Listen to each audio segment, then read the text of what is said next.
മഴ പോലെ പെയ്തിറങ്ങി വാ, ആത്മശക്തിയെ ഇറങ്ങി എന്നിൽ വാ, ഇറങ്ങി എന്നിൽ വാ, മഴ പോലെ പെയ്തിറങ്ങി വാ, സ്വർഗീയതയെ ഇറങ്ങി എന്നിൽ വാ, ഇറങ്ങി എന്നിൽ വാ, മഴ പോലെ പെയ്തിറങ്ങി വാ.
ദൈവത്തിന് സ്വതൊരു ഗാനം കൂടി പാടി നമുക്ക് നമ്മുടെ ദൈവത്തെ മഹത്വപ്പെടുന്നത്. എല്ലാവർക്കും എഴുന്നേറ്റ് നിന്ന് കരങ്ങളെ അടിച്ച് ഉച്ചത്തിൽ ആരും മൗനമായിരിക്കരുത്. നമുക്കെല്ലാവർക്കും അറിയാവുന്ന ഗാനങ്ങളാണ്. യേശുക്രിസ്തു മുഖാന്തരം ജയം എന്ന ദൈവത്തിന് സ്തോത്രം. ആരെങ്കിലും പരാജയപ്പെട്ട് ഇവിടെ കടന്നു വന്നിട്ടുണ്ട്, രോഗാവസ്ഥയിൽ ഇവിടെ കടന്നു വന്നിട്ടുണ്ടെങ്കിൽ അതിനെല്ലാം തൊട്ട് സുഖപ്പെടുത്തുവാൻ കർത്താവായ യേശു ക്രിസ്തു നമ്മൾ കടന്നു വരുന്നതിന് മുമ്പ് കടന്നു വന്നിട്ടുണ്ട്. 2-3 പേർ എൻ്റെ നാമത്തിൽ എവിടെ കൂടിയാലും അവർ മധ്യേ ഞാനുണ്ട് എന്ന് പറഞ്ഞ വാഗ്ദത്തത്തിൽ വിശ്വസ്തനും വാക്കുമാറാത്തനുമായ നമ്മുടെ പ്രാണപ്രിയനെ പൊന്നേശു ഇവിടെ വന്നിട്ടുണ്ട്. നമ്മുടെ എല്ലാ ഭാരങ്ങളും, നമ്മുടെ എല്ലാ വേദനകളും, നമ്മുടെ എല്ലാ രോഗങ്ങളും ആ തൃപ്പാദങ്ങൾ സമർപ്പിച്ചു വെച്ചു. സമ്പൂർണ്ണ സമർപ്പണത്തോടെ ദേഹവും ദേഹിയും ആത്മാവും കർത്താവിൻ്റെ കരങ്ങളിലേക്ക് സമർപ്പിച്ചുകൊണ്ട് നമുക്ക് എല്ലാവർക്കും ചേർന്ന് കരങ്ങളെ അടിച്ച് ഉച്ചത്തിൽ പാടി നമ്മുടെ ദൈവത്തെ മഹത്വപ്പെടുത്താം. ദൈവത്തിൻ്റെ സ്തോത്രം.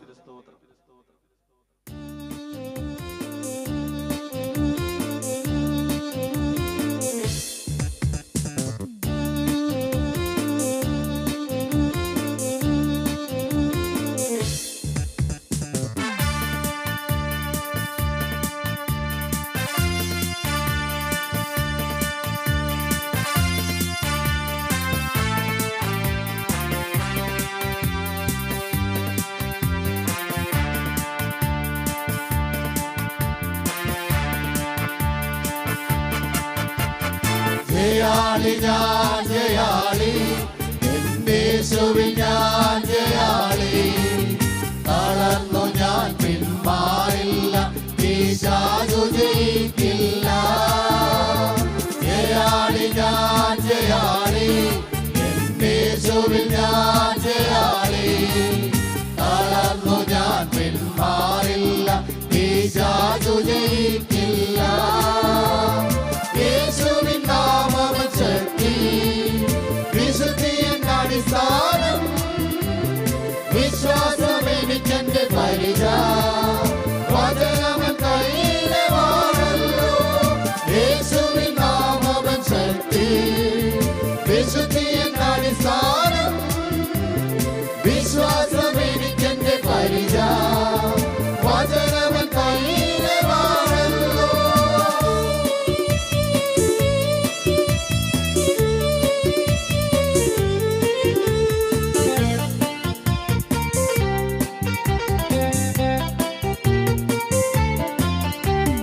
നിരാശയൻ താക്കീഴിൽ, ഇനി തോൽവിയുമെൻ താക്കീഴിൽ. പിശാചും അവന്റെ തന്ത്രങ്ങളും എല്ലാം എൻ താക്കീഴിൽ. നിരാശയൻ താക്കീഴിൽ, ഇനി തോൽവിയുമെൻ താക്കീഴിൽ. പിശാചും അവന്റെ തന്ത്രങ്ങളും എല്ലാം എൻ താക്കീഴിൽ. യേശുവിൻ നാമം ശക്തി, വിശുദ്ധിயின் അടിസ്ഥാനം. വിശ്വാസം എനിക്കെന്റെ പരിച, വചനമൻ കയ്യിലെ വാഴല്ലോ. യേശുവിൻ നാമം ശക്തി, വിശുദ്ധിயின் അടിസ്ഥാനം. വിശ്വാസം എനിക്കെന്റെ പരിച, വചനമൻ കയ്യിലെ വാഴല്ലോ.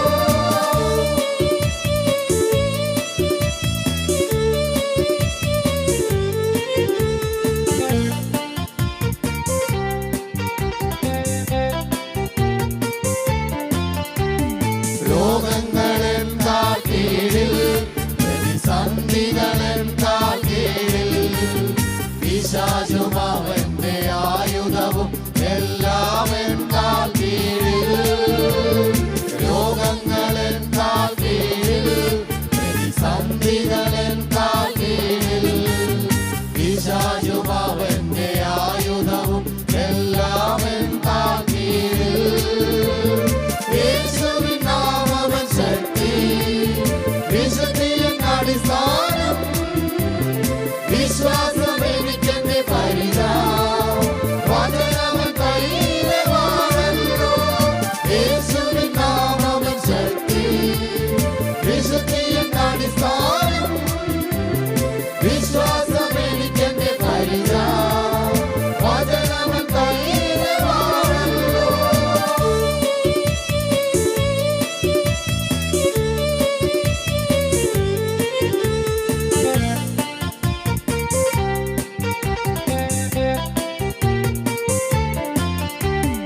ഒരു വഴിയാൽ ശത്രു വന്ന, അവൻ ചിതറും 7 വഴിയാ. എന്നോട് കൂടെയുണ്ട് എന്നേശു, ഇനി തോൽവി എനിക്കില്ല. ഒരു വഴിയാൽ ശത്രു വന്ന, അവൻ ചിതറും വീഴുവഴിയാ എന്നോട് കൂടെയുണ്ടെന്നേശു ഇനി തോൽവി എനിക്കില്ല യേശുവിൻ നാമമൻ ശക്തി വിശുദ്ധിയൻ അടിസ്ഥാനം വിശ്വാസം എനിക്കെന്റെ പരിച വചനവൻ കൈയിലമാണല്ലോ യേശുവിൻ നാമമൻ ശക്തി വിശുദ്ധിയൻ അടിസ്ഥാനം വിശ്വാസം എനിക്കെന്റെ പരിച വചനവൻ കൈയിലമാണല്ലോ.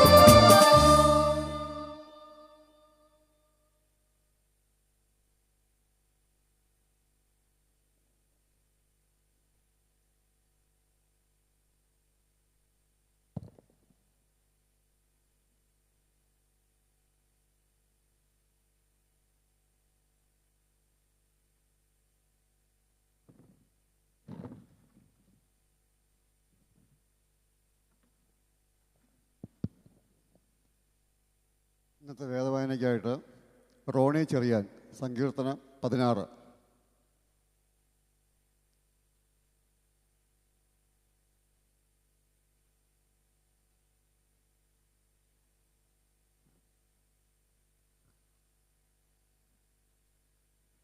സങ്കീർത്തനം 16. ദൈവമേ, ഞാൻ നിന്നെ ശരണമാക്കിയിരിക്കുക, എന്നെ കാത്തുകൊള്ളണമേ. ഞാൻ യഹോവയോട് പറഞ്ഞത്, നീ എൻ്റെ കർത്താവാകുന്നു. നീ ഒരികെ എനിക്കൊരു നന്മയില്ല. ഭൂമിയിലെ വിശുദ്ധന്മാരോ അവർ എനിക്ക് പ്രസാദമുള്ള ശ്രേഷ്ഠന്മാർ തന്നെ. അന്യദേവനെ കൈക്കൊന്നവരുടെ വേദനകൾ വർദ്ധിക്കുകയും അവരുടെ രക്തപാനീയ ബലികൾ ഞാൻ അർപ്പിക്കുകയില്ല. അവരുടെ നാമങ്ങളെ എൻ്റെ നാവിൽ എടുക്കുകയുമില്ല. എൻ്റെ അവകാശത്തിൻ്റെയും പാനപാത്രത്തിൻ്റെയും പങ്ക് യഹോവേ ആകുന്നു. നീ എനിക്കുള്ള ഓഹരിയെ പരിപാലിക്കുന്നു. അളവുനൂൽ എനിക്ക് മനോഹരദേശത്ത് വീണിരിക്കുന്നു. അതേ, എനിക്കൊരു നല്ലൊരു അവകാശം ലഭിച്ചിരിക്കുന്നു. എനിക്ക് ബുദ്ധി ഉപദേശിക്കുന്ന യഹോവയെ ഞാൻ വാഴ്ത്തും. രാത്രികാലങ്ങളിലും എൻ്റെ അന്തരംഗം എന്നെ ഉപദേശിക്കുന്നു. ഞാൻ യഹോവയെ എപ്പോഴും എൻ്റെ മുമ്പിൽ വച്ചിരിക്കുന്നു. അവൻ എൻ്റെ വലത്തുഭാഗത്തുള്ളതുകൊണ്ട് ഞാൻ കുലുങ്ങിപ്പോകുകയില്ല. അതുകൊണ്ട് എൻ്റെ ഹൃദയം സന്തോഷിച്ചു, എൻ്റെ മനസ്സ് ആനന്ദിക്കുന്നു. എൻ്റെ ജഡം നിർഭയമായി വസിക്കും. നീ എൻ്റെ പ്രാണനെ പാതാളത്തിൽ വിടുകയില്ല. നിൻ്റെ പരിശുദ്ധനെ ദ്രവ്യത്വം കാണുവാൻ സമ്മതിക്കുകയുമില്ല. ജീവൻ്റെ വഴി നീ എനിക്ക് കാണിച്ചു തരും. നിൻ്റെ സന്നിധിയിൽ സന്തോഷപരിപൂർണതയും നിൻ്റെ വലത്തുഭാഗത്ത് പ്രമോദങ്ങളുമുണ്ട്. ദൈവമേ, സ്തുതിക്ക് യോഗ്യമാകുന്നു. പാർക്കും.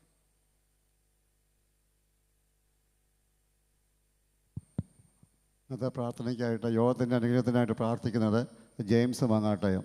നമുക്കും ആ സഹോദരനോടൊത്ത് പ്രാർത്ഥിക്കുക.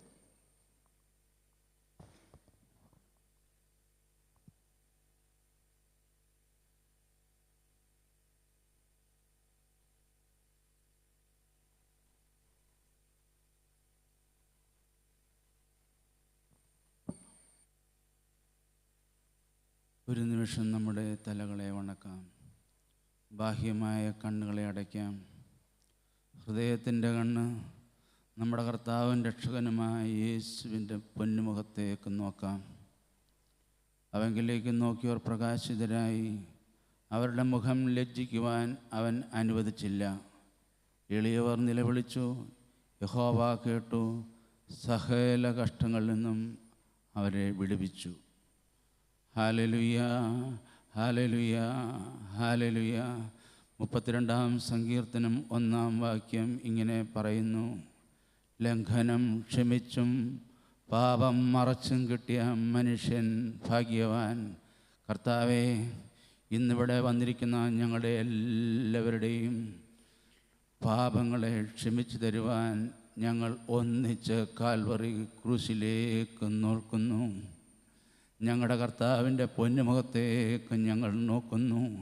ഈ 3 മണിയോടടുത്തിരിക്കുന്ന സമയം വരെ ഞങ്ങളുടെ ഹൃദയം കൊണ്ട് ദൈവത്തെ വേദനിപ്പിച്ചത്, ഞങ്ങളുടെ ശരീരത്തിലെ ഓരോ അവയവം കൊണ്ട് ദൈവത്തെ വേദനിപ്പിച്ച് ഒരു നിമിഷം ഞങ്ങൾ ആത്മാർത്ഥമായിട്ട് ഞങ്ങളുടെ പാപങ്ങളെ ഓർത്ത് ഞങ്ങളുടെ കാൽവറിയിൽ യേശു ക്രിസ്തുവിനെ കെട്ടിപ്പിടിച്ചുകൊണ്ട്, കർത്താവേ, ഞങ്ങളുടെ സകല പാപമൊന്ന് ക്ഷമിച്ചു തരണമെന്ന് ഞങ്ങൾ ആത്മാർത്ഥമായി ദൈവത്തോട് പ്രാർത്ഥിക്കുന്നു. കർത്താവേ, ഇപ്പോൾ ഞങ്ങളുടെ ശരീരത്തെയും ആത്മാവിനെയും കാൽവറിയിൽ കൂടി ഒഴുകി വരുന്ന തങ്കരക്തത്താൽ ഒന്ന് കഴുകി വിശുദ്ധീകരിക്കണമെന്ന് അങ്ങയോട് ഞങ്ങൾ പ്രാർത്ഥിക്കുന്നു. കർത്താവേ, കർത്താവേ, പാപിയുടെ പ്രാർത്ഥന സ്വർഗം കേൾക്കുകയില്ലല്ലോ.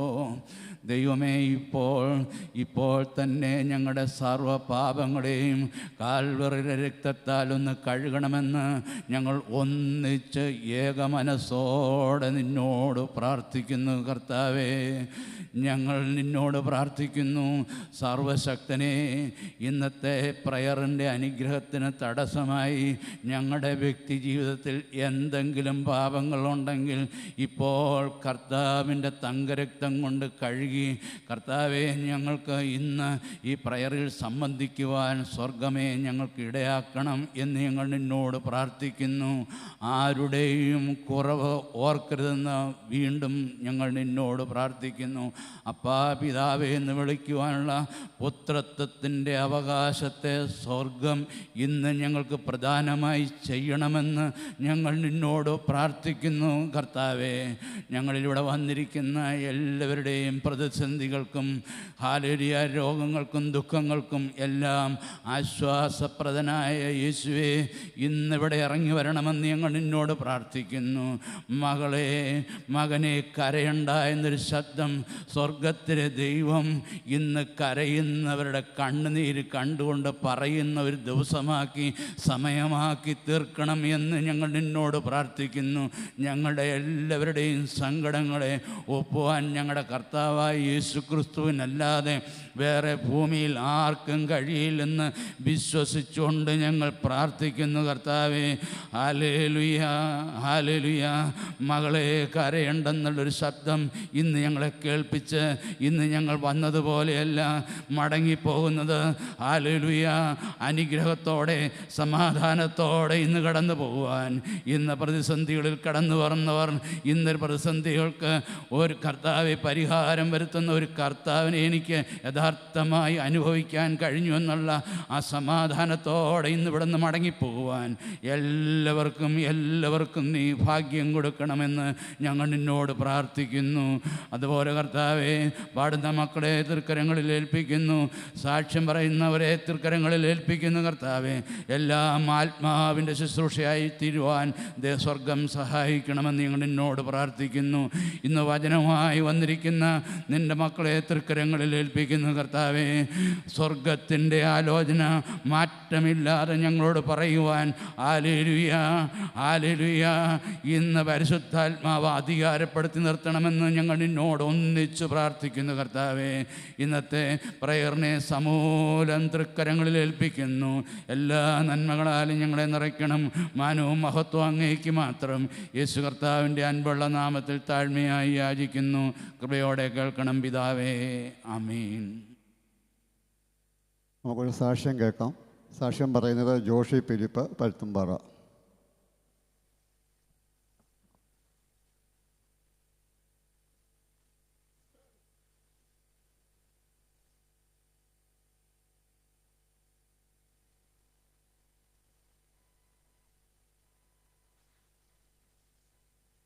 സ്തോത്രം.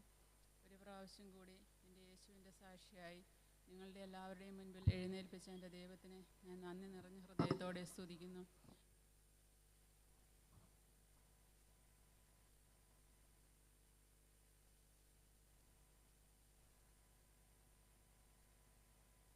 എൻ്റെ ദൈവത്തിന് നന്ദിയോടെ സ്തോത്രം.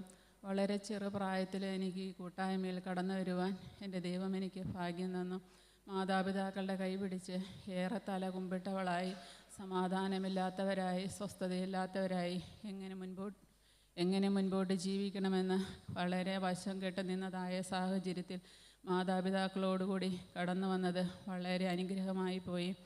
ഞാൻ ഓർക്കുന്നു, ഒരു സമാധാനമില്ലാതെയാണ് ഞങ്ങളുടെ മാതാപിതാക്കൾ ഇവിടെ കടന്നു വന്നതെങ്കിൽ ഇവിടെ വന്നതിൻ്റെ ദൈവസന്നിധിയിൽ തീരുമാനമെടുത്ത ശേഷം തികഞ്ഞ സമാധാനത്തോടെ, തികഞ്ഞ സന്തോഷത്തോടെ, വളരെ ആനന്ദത്തോടെ ജീവിച്ചതായ ഒരു കാലം പിന്നീട് ഞങ്ങളുടെ ജീവിതത്തിലുണ്ടായി. കലഹം മാറി സമാധാനമായി സന്തോഷമായി പ്രാർത്ഥിക്കുന്ന മാതാപിതാക്കളെ പിന്നീട് കാണുവാൻ തുടങ്ങി. ചെറുപ്രായത്തിൽ അതിൻ്റെ വിലയൊന്നും മനസ്സിലാക്കിയിരുന്നില്ല എങ്കിലും നിരന്തരമായി പിതാക്കളോടൊത്ത് ഈ കൂട്ടായ്മ യോഗങ്ങളിൽ കടന്നു വന്നത് എൻ്റെ ജീവിതത്തിലും എനിക്ക് അനുഗ്രഹപ്രദമായി തീർന്നു. എൻ്റെ യൗവനകാലത്തിലും എൻ്റെ വിവാഹ പ്രായത്തിലൊക്കെയും എൻ്റെ യേശു ഓരോ ദിവസവും എന്നെ കൈപിടിച്ച് നടത്തിക്കൊണ്ടിരുന്നു. എൻ്റെ ജീവിതത്തിൽ ഇന്ന് എന്തെങ്കിലും ഉണ്ടെങ്കിൽ എൻ്റെ ദൈവം എനിക്ക് ദാനമായി തന്നതാണ്. തീയാകുന്ന യേശുവിൻ്റെ ചുവട്ടിൽ വന്നിരുന്നപ്പോൾ ഓരോ കരിക്കട്ടകളായ ഞങ്ങളെയും കനൽക്കട്ടകളാക്കി തീർത്ത ഒരു യേശുവിൻ്റെ സ്നേഹമാണ്. ഈ തീയിൽ നിന്ന് അകന്നു പോകുമ്പോഴാണ് ഓരോ പ്രശ്നങ്ങളും ഓരോ പ്രതിസന്ധികളും ഞങ്ങളുടെയും ജീവിതത്തിൽ കടന്നു വന്നിരുന്നത്. വിവാഹശേഷം എൻ്റെ ഭർത്താവുമൊത്ത് മക്കളൊത്ത് സന്തോഷത്തോടെ ഈ കൂട്ടായ്മയിൽ കടന്നു വരുവാൻ എൻ്റെ യേശു ഞങ്ങൾക്ക് ഭാഗ്യം തന്നു. എന്നാൽ ഒന്നും ഞങ്ങൾക്ക് നഷ്ടമായി പോയില്ല. ഞങ്ങളുടെ ജീവിതത്തിൽ ഒത്തിരി കുറവുകളുണ്ടായിരുന്നു, ഒത്തിരി പാപ സ്വഭാവങ്ങളുണ്ടായിരുന്നു, പരസ്പരം കീഴ്പ്പെടാത്ത സ്വഭാവങ്ങളുണ്ടായിരുന്നു, പരസ്പരം തർക്കിക്കുന്ന സ്വഭാവമുണ്ടായിരുന്നു. ഇതെല്ലാം പാപമാണെന്ന് തിരിച്ചറിയുവാനും ഇതെല്ലാം ദൈവസന്നിധിയിൽ ഏറ്റുപറഞ്ഞുപേക്ഷിക്കുവാനും ഒരു മനസ്സോടെ ദൈവസന്നിധിയിൽ പ്രാർത്ഥിക്കുവാനും ഒക്കെയുമുള്ളൊരു കൃപ തന്നു. എന്നാൽ ഓരോ ദിവസവും ഈ മൊബൈൽ ചാർജ് ചെയ്യുന്നത് പോലെ അല്പം ദൈവത്തിൽ നിന്ന് അകന്നു പോകുമ്പോൾ ആ ഒരു ഇത് തിരിച്ചറിയുവാനുള്ളൊരു സുബോധം ദൈവം തന്നു. നിരന്തരമായ പ്രാർത്ഥനാ യോഗങ്ങളും നിരന്തരമായ വചന കേൾവിയും ആത്മാവിൽ എന്നെയും എൻ്റെ കുടുംബത്തെയും വളർത്തുവാൻ വളരെ അനുഗ്രഹപ്രദമായി തീർന്നു. ഞാൻ ഓർക്കുന്ന കുഞ്ഞുങ്ങളുടെ ടീനേജിലേക്കൊക്കെയും കടന്നു വന്നപ്പോൾ അവരുടെ ജീവിതത്തിൽ ഓരോരോ തെറ്റുകുറ്റങ്ങളൊക്കെയും വരുമ്പോൾ എൻ്റെ ദൈവസന്നിധിയിൽ ഓടിപ്പോയിരുന്ന് നിലവിളിച്ച് കരയുമ്പോൾ ഓരോ പ്രശ്നത്തിനും ദൈവം പരിഹാരം തരുന്നത് ഞാൻ മനസ്സിലാക്കുന്നു. ഈ കൂട്ടായ്മ നമ്മുടെ ഓരോരുത്തരുടെയും ജീവിതത്തിൽ എന്നും നന്മകൾ മാത്രം നൽകുന്ന ഒരു അനുഗ്രഹമായിട്ടാണ് ഞാൻ കാണുന്നത്. എൻ്റെ ജീവിതത്തിൽ ഇത്രത്തോളം എന്നെ വഴി നടത്തിയ ദൈവം ഇനിയുള്ള ശിഷ്ടമുള്ള ആയുസ്സിലും ഈ ഏൽപ്പിച്ചിരിക്കുന്നതായ കുടുംബത്തെയും കുഞ്ഞുങ്ങളെയും ഓരോരുത്തരെയും ദൈവസന്നിധിയിൽ കൊണ്ടെത്തിക്കണമെന്നുള്ള വലിയൊരു ഉത്തരവാദിത്വം എന്നെ ഏൽപ്പിച്ചിട്ടുണ്ട്. ആ ഉത്തരവാദിത്വത്തിൽ പങ്കം വരാതെ കർത്താവായ യേശു ക്രിസ്തുവിൻ്റെ പാദപീഠത്തിൽ യേശു ക്രിസ്തുവിൻ്റെ വേല ചെയ്തുകൊണ്ട് യേശു ക്രിസ്തുവിനോട് ചേർന്ന് നടക്കണമെന്നുള്ളതാണ് എൻ്റെ ആഗ്രഹം. ഞാൻ ഓർക്കുകയാണ്, എന്തുമാത്രം കൂട്ടായ്മകൾ ഈ ഭൂമിയിലുണ്ടെങ്കിലും ഇത്രയും വിശുദ്ധിയുള്ള ഇത്രയും കൾച്ചറുള്ള നമ്മളെ ശരിയായ വഴിയിലൂടെ നയിക്കുന്ന ഒരു കൂട്ടായ്മയും ഈ ഭൂമിയിലില്ല. നമ്മൾക്ക് ഓരോ ദിവസവും എങ്ങനെയാണ് നമ്മൾ സംസാരിക്കേണ്ടതെന്ന്, എങ്ങനെയാണ് നമ്മൾ ഓരോരുത്തരോടും പെരുമാറേണ്ടതെന്ന്, എവിടെയൊക്കെ പോകാം, എന്താണ് നമ്മുടെ വസ്ത്രധാരണം എങ്ങനെയായിരിക്കണം, നമ്മൾ എങ്ങനെയാണ് ഓരോ രംഗങ്ങളിൽ നിൽക്കേണ്ടത്, ഇതെല്ലാം നമ്മളെ പഠിപ്പിക്കുന്നത് ഈ കൂട്ടായ്മയാണ്. നമ്മുടെ കൂട്ടായ്മയിൽ നടക്കുന്ന ഈ കൾച്ചറാണ് നമ്മുടെ എല്ലാവരിൽ നിന്നും വ്യത്യസ്തരാക്കി നിർത്തുന്നത്. നമ്മുടെ മക്കളും ഈ കൾച്ചറിലൂടെ വളർന്നു വരുവാൻ ഈ ക്രിസ്തു എന്ന ഈ വലിയ തീയോട് ഒട്ടിച്ചേർന്ന് നിന്ന് കനൽക്കട്ടകളായി തീരണമെന്നാണ് എൻ്റെയും ആഗ്രഹം. ഞങ്ങളുടെ കുടുംബത്തിന് വേണ്ടി നിങ്ങളെല്ലാവരും പ്രാർത്ഥിക്കണമെന്ന് അപേക്ഷിച്ചുകൊണ്ട് ഞാൻ എൻ്റെ സാക്ഷി നിർത്തുന്നു. ദൈവനാമം മാത്രം മഹത്വപ്പെടുവാനിടയാകട്ടെ. നമ്മളൊരു ജോബ് പ്രസംഗം കേൾക്കാൻ പോവാണ്. പറയുന്നത് അനിൽ ജോർജ്. പുള്ളി അബുദാബി ദേശത്ത് പ്രവർത്തിക്കുന്നു, കൂട്ടായ്മയോട് ചേർന്ന് നിൽക്കുന്നു. നമുക്ക് അനിൽ ജോർജിൻ്റെ നാവിൽ നിന്ന് ജോബ് പ്രസംഗം കേൾക്കാം.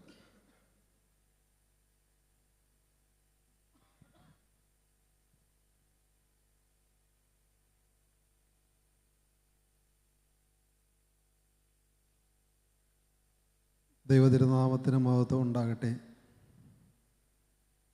കർത്താവായ യേശു ക്രിസ്തുവിൻ്റെ ഒരു സാക്ഷിയായി യേശു ക്രിസ്തുവിൻ്റെ നാമം ഉയർത്തി പറയുവാൻ എനിക്കും ഈ ദേശത്ത് കടന്നു വരുവാൻ ദൈവം തന്ന ഒരു അവസരത്തെ ഓർത്ത് ഞാൻ ദൈവത്തെ സ്തുതിക്കുന്നു. ഞാൻ ഈ ദേശത്ത് പുതിയതാണ്. അങ്ങനെ ദൂരദേശങ്ങളിലൊന്നും പോയി പ്രസംഗം പറഞ്ഞ് ശീലമുള്ള ആളല്ല. എങ്കിലും പരിചയമുള്ള 2-3 മുഖങ്ങളെല്ലാം കാണുന്നുണ്ട്. ദൈവത്തെ സ്തുതിക്കുന്നു. എൻ്റെ വീട് എറണാകുളം ജില്ലയിൽ കോലഞ്ചേരിയിലാണ്. ജോലിയോടുള്ള ബന്ധത്തിൽ ഞാനും കുടുംബവും ഇപ്പോൾ അബുദാബിയിലായിരിക്കുന്നു. ദൈവത്തിന് സ്തോത്രം. നാം ഓരോരുത്തരും കടന്നു വന്നിരിക്കുന്നത് കർത്താവായ യേശു ക്രിസ്തുവിൻ്റെ പാദപീഠത്തിലാണ്. അത് വിശ്വാസത്തോടെ വേണം നാം അനുഭവിക്കുവാൻ.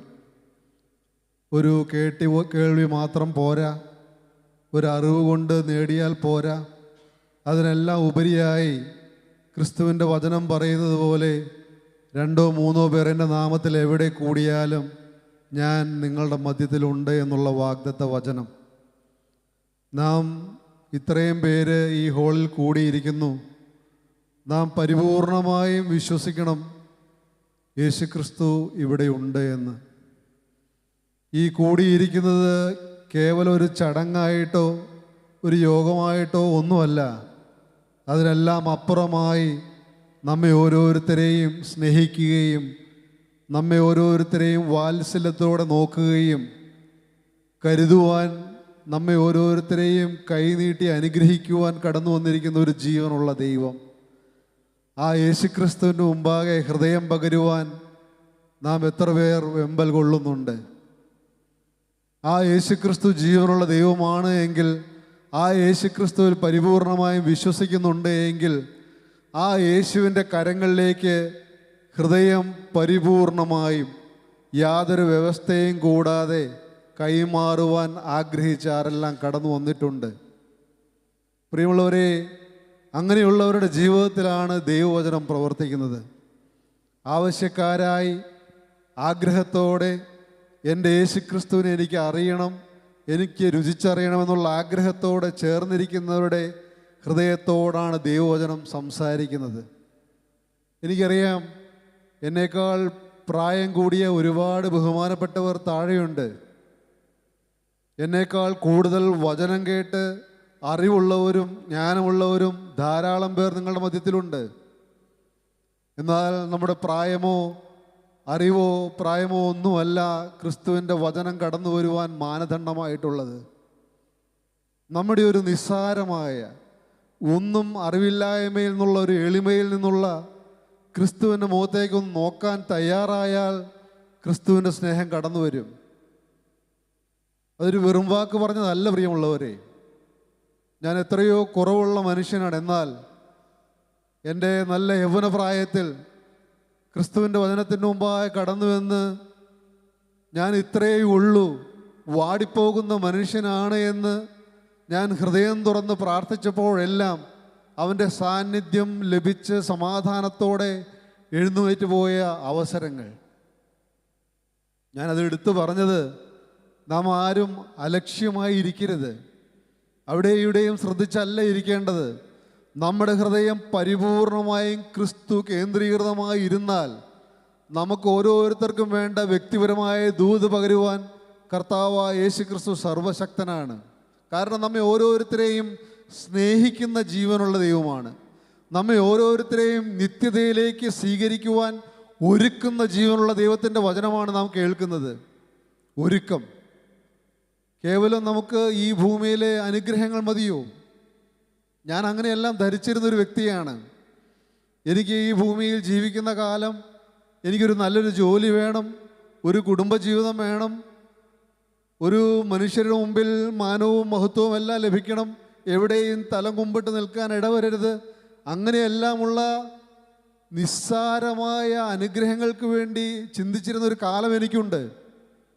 എന്നാൽ പ്രിയമുള്ളവരെ, ഇന്ന് ഞാൻ സന്തോഷത്തോടെ നിങ്ങളുടെ മധ്യത്തിലിരിക്കുമ്പോൾ, ഞാൻ സംസാരിക്കുമ്പോൾ ഞാൻ പറയും, ഈ ഭൂമിയിൽ കേവലം മണ്ണോട് ചേരുന്ന ഈ മനുഷ്യൻ എന്താഗ്രഹിക്കാനാണ്?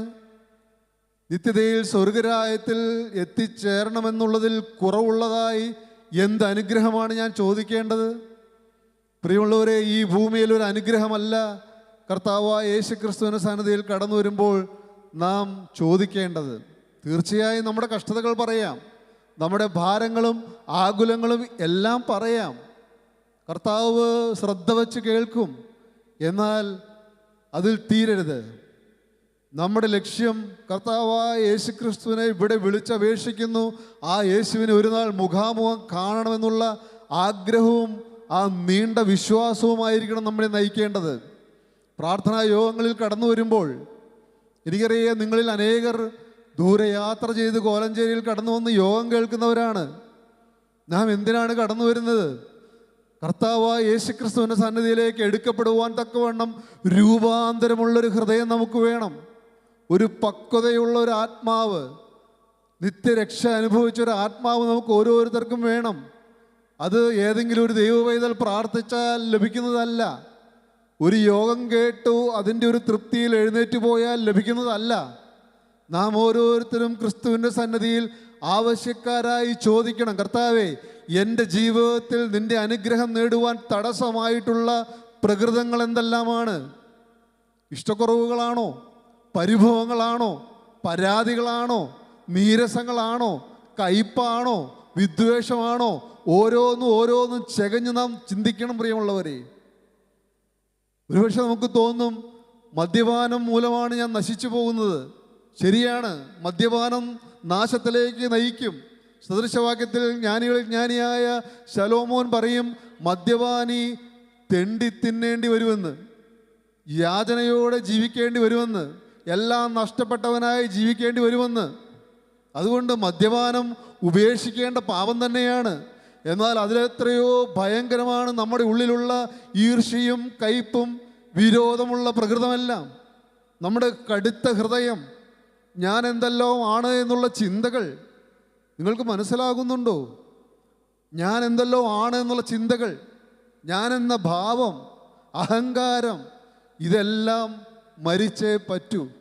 പ്രിയമുള്ളവരെ, ഇങ്ങനെ ഓരോന്നും ക്രിസ്തുവിനെതിരായ പാപങ്ങൾ മരിക്കുന്നതാണ് ക്രിസ്തു നമ്മിൽ വളർന്നു വരുവാൻ നമ്മെ സഹായിക്കുന്നത്. അനുഗ്രഹത്തിന് തടസ്സമായ സ്വഭാവങ്ങളെല്ലാം നശിക്കുമ്പോഴാണ് അനുഗ്രഹം നമ്മുടെ ജീവിതത്തിൽ ഉയർന്നു വരുന്നത്, ക്രിസ്തുവിനോട് ചേർത്ത് നിർത്തുന്നത്. നമുക്കത് അനുഭവിക്കണ്ടേ? 2 മണിക്കൂർ നാം ചേർന്നിരിക്കുന്നു, ആരൊക്കെയോ വരുന്നു, പ്രസംഗം പറയുന്നു, സാക്ഷ്യം പറയുന്നു, കേട്ടുപോയാൽ മതിയോ? പോരല്ലോ. നമ്മുടെ ഓരോ ദിവസവും ഓരോ നിമിഷങ്ങളും വിലപ്പെട്ടതാണ്. ഞാൻ ക്രിസ്തുവിനോട് എന്തുമാത്രം അടുത്തുവെന്ന് ചിന്തിപ്പിക്കുവാൻ തക്കവണ്ണമുള്ള ദൈവത്തിൻ്റെ വചനം നമ്മുടെ ഹൃദയത്തിൽ ഉരുവാകണം. ക്രിസ്തുവിൻ്റെ വചനം സ്വീകരിക്കാൻ നമ്മുടെ ഹൃദയം ഒരുങ്ങിയിരിക്കണം. ദൈവത്തിന് സ്തോത്രം. നിങ്ങൾ ഓരോരുത്തരും ഇന്ന് ഈ വചനം കേൾക്കുവാൻ വീട്ടിൽ നിന്ന് ഇറങ്ങിയപ്പോഴേ ആശയോടെ വന്നവരാണോ? നിങ്ങൾ പ്രാർത്ഥിച്ചുകൊണ്ട് ഇറങ്ങിയവരാണോ? കർത്താവേ, ഇന്ന് നിൻ്റെ വചനം എന്നോട് സംസാരിക്കണം, എൻ്റെ ഹൃദയത്തിന് രൂപാന്തരം വേണമെന്നുള്ള ആഗ്രഹത്തോടെ വന്ന എത്ര പേരുണ്ട് നമ്മുടെ മധ്യത്തിൽ? പ്രിയമുള്ളവരെ, ഞാൻ ഇന്ന് ഈ ദിവസം ഇവിടെ വരണമെന്ന് എന്നോട് ആവശ്യപ്പെട്ട ആ നാൾ മുതൽ ഞാൻ ചിന്തിക്കുന്ന ഒരു വിഷയമാണ്, കർത്താവേ, നിൻ്റെ സാന്നിധ്യം കടന്നു വന്ന് അവിടെ എത്ര പേരാണ് വരുന്നതെന്ന് എനിക്കറിയില്ല, നീ സംസാരിക്കണമേ എന്ന്. കർത്താവേ, ഞാൻ വേദപുസ്തകം വായിച്ച് ഏതെങ്കിലും ഒരു വാക്യമെല്ലാം പഠിച്ച് ചിന്തിച്ച് അത് പറഞ്ഞാൽ പോരാ, അത് പ്രയോജനപ്പെടുകയില്ല, എനിക്കും പ്രയോജനപ്പെടുകയില്ല, എനിക്കും വളരാൻ സാധിക്കുകയില്ല. അതിനെല്ലാം ഉപരിയായി നമ്മുടെ മധ്യത്തിൽ കടന്നു വന്ന് നമ്മെ ഉയർത്തുന്നതായ, നമ്മളെ ഉദ്ദീപിപ്പിക്കുന്നതായ ക്രിസ്തുവിൻ്റെ വാക്കുകളാണ് നാം കേൾക്കേണ്ടത്. നമ്മെ ചൂട് പിടിപ്പിക്കുന്ന കർത്താവിൻ്റെ വാക്കുകൾ. ഞാനും ആഗ്രഹിക്കുകയാണ്, കർത്താവേ, നിൻ്റെ വചനം എന്നെയും വളർത്തണമേ, എന്നെയും ഒരുക്കണമേ, എൻ്റെ സ്വഭാവത്തിലെ പ്രകൃതങ്ങൾ കാണുവാനും കർത്താവെ ഓരോന്നും ഉപേക്ഷിക്കുവാനും ക്രിസ്തുവിനോട് ഒരു പടി കൂടി കർത്താവായ യേശുവിനോട് അടുക്കുവാൻ തക്കവണ്ണമുള്ള ഒരു ആത്മീക പക്വത.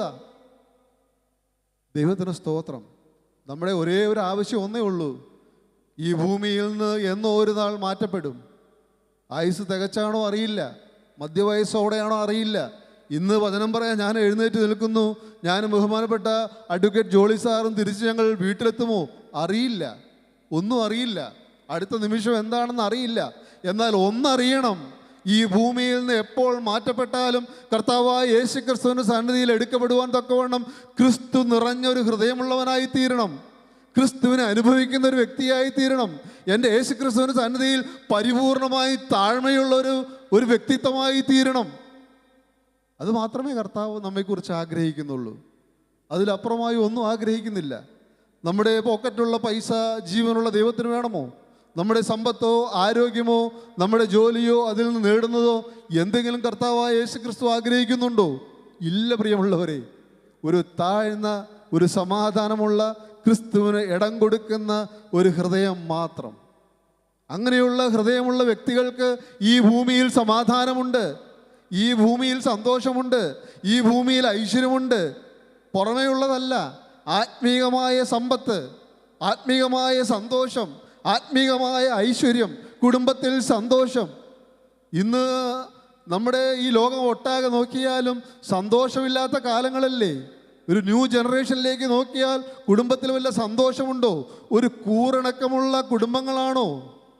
പ്രിയപ്പെട്ടവരെ, കൂട്ടായ്മയിൽ കടന്നു വന്ന് വചനം കേൾക്കുന്ന നാം ഓരോരുത്തരെങ്കിലും ഈ സന്തോഷം അനുഭവിച്ചില്ലെങ്കിൽ പിന്നെ നാം ഈ ഭൂമിയിൽ മറ്റുള്ളവരുടെ മുമ്പിൽ എന്ത് സാക്ഷ്യമാണ് കൊടുക്കുന്നത്?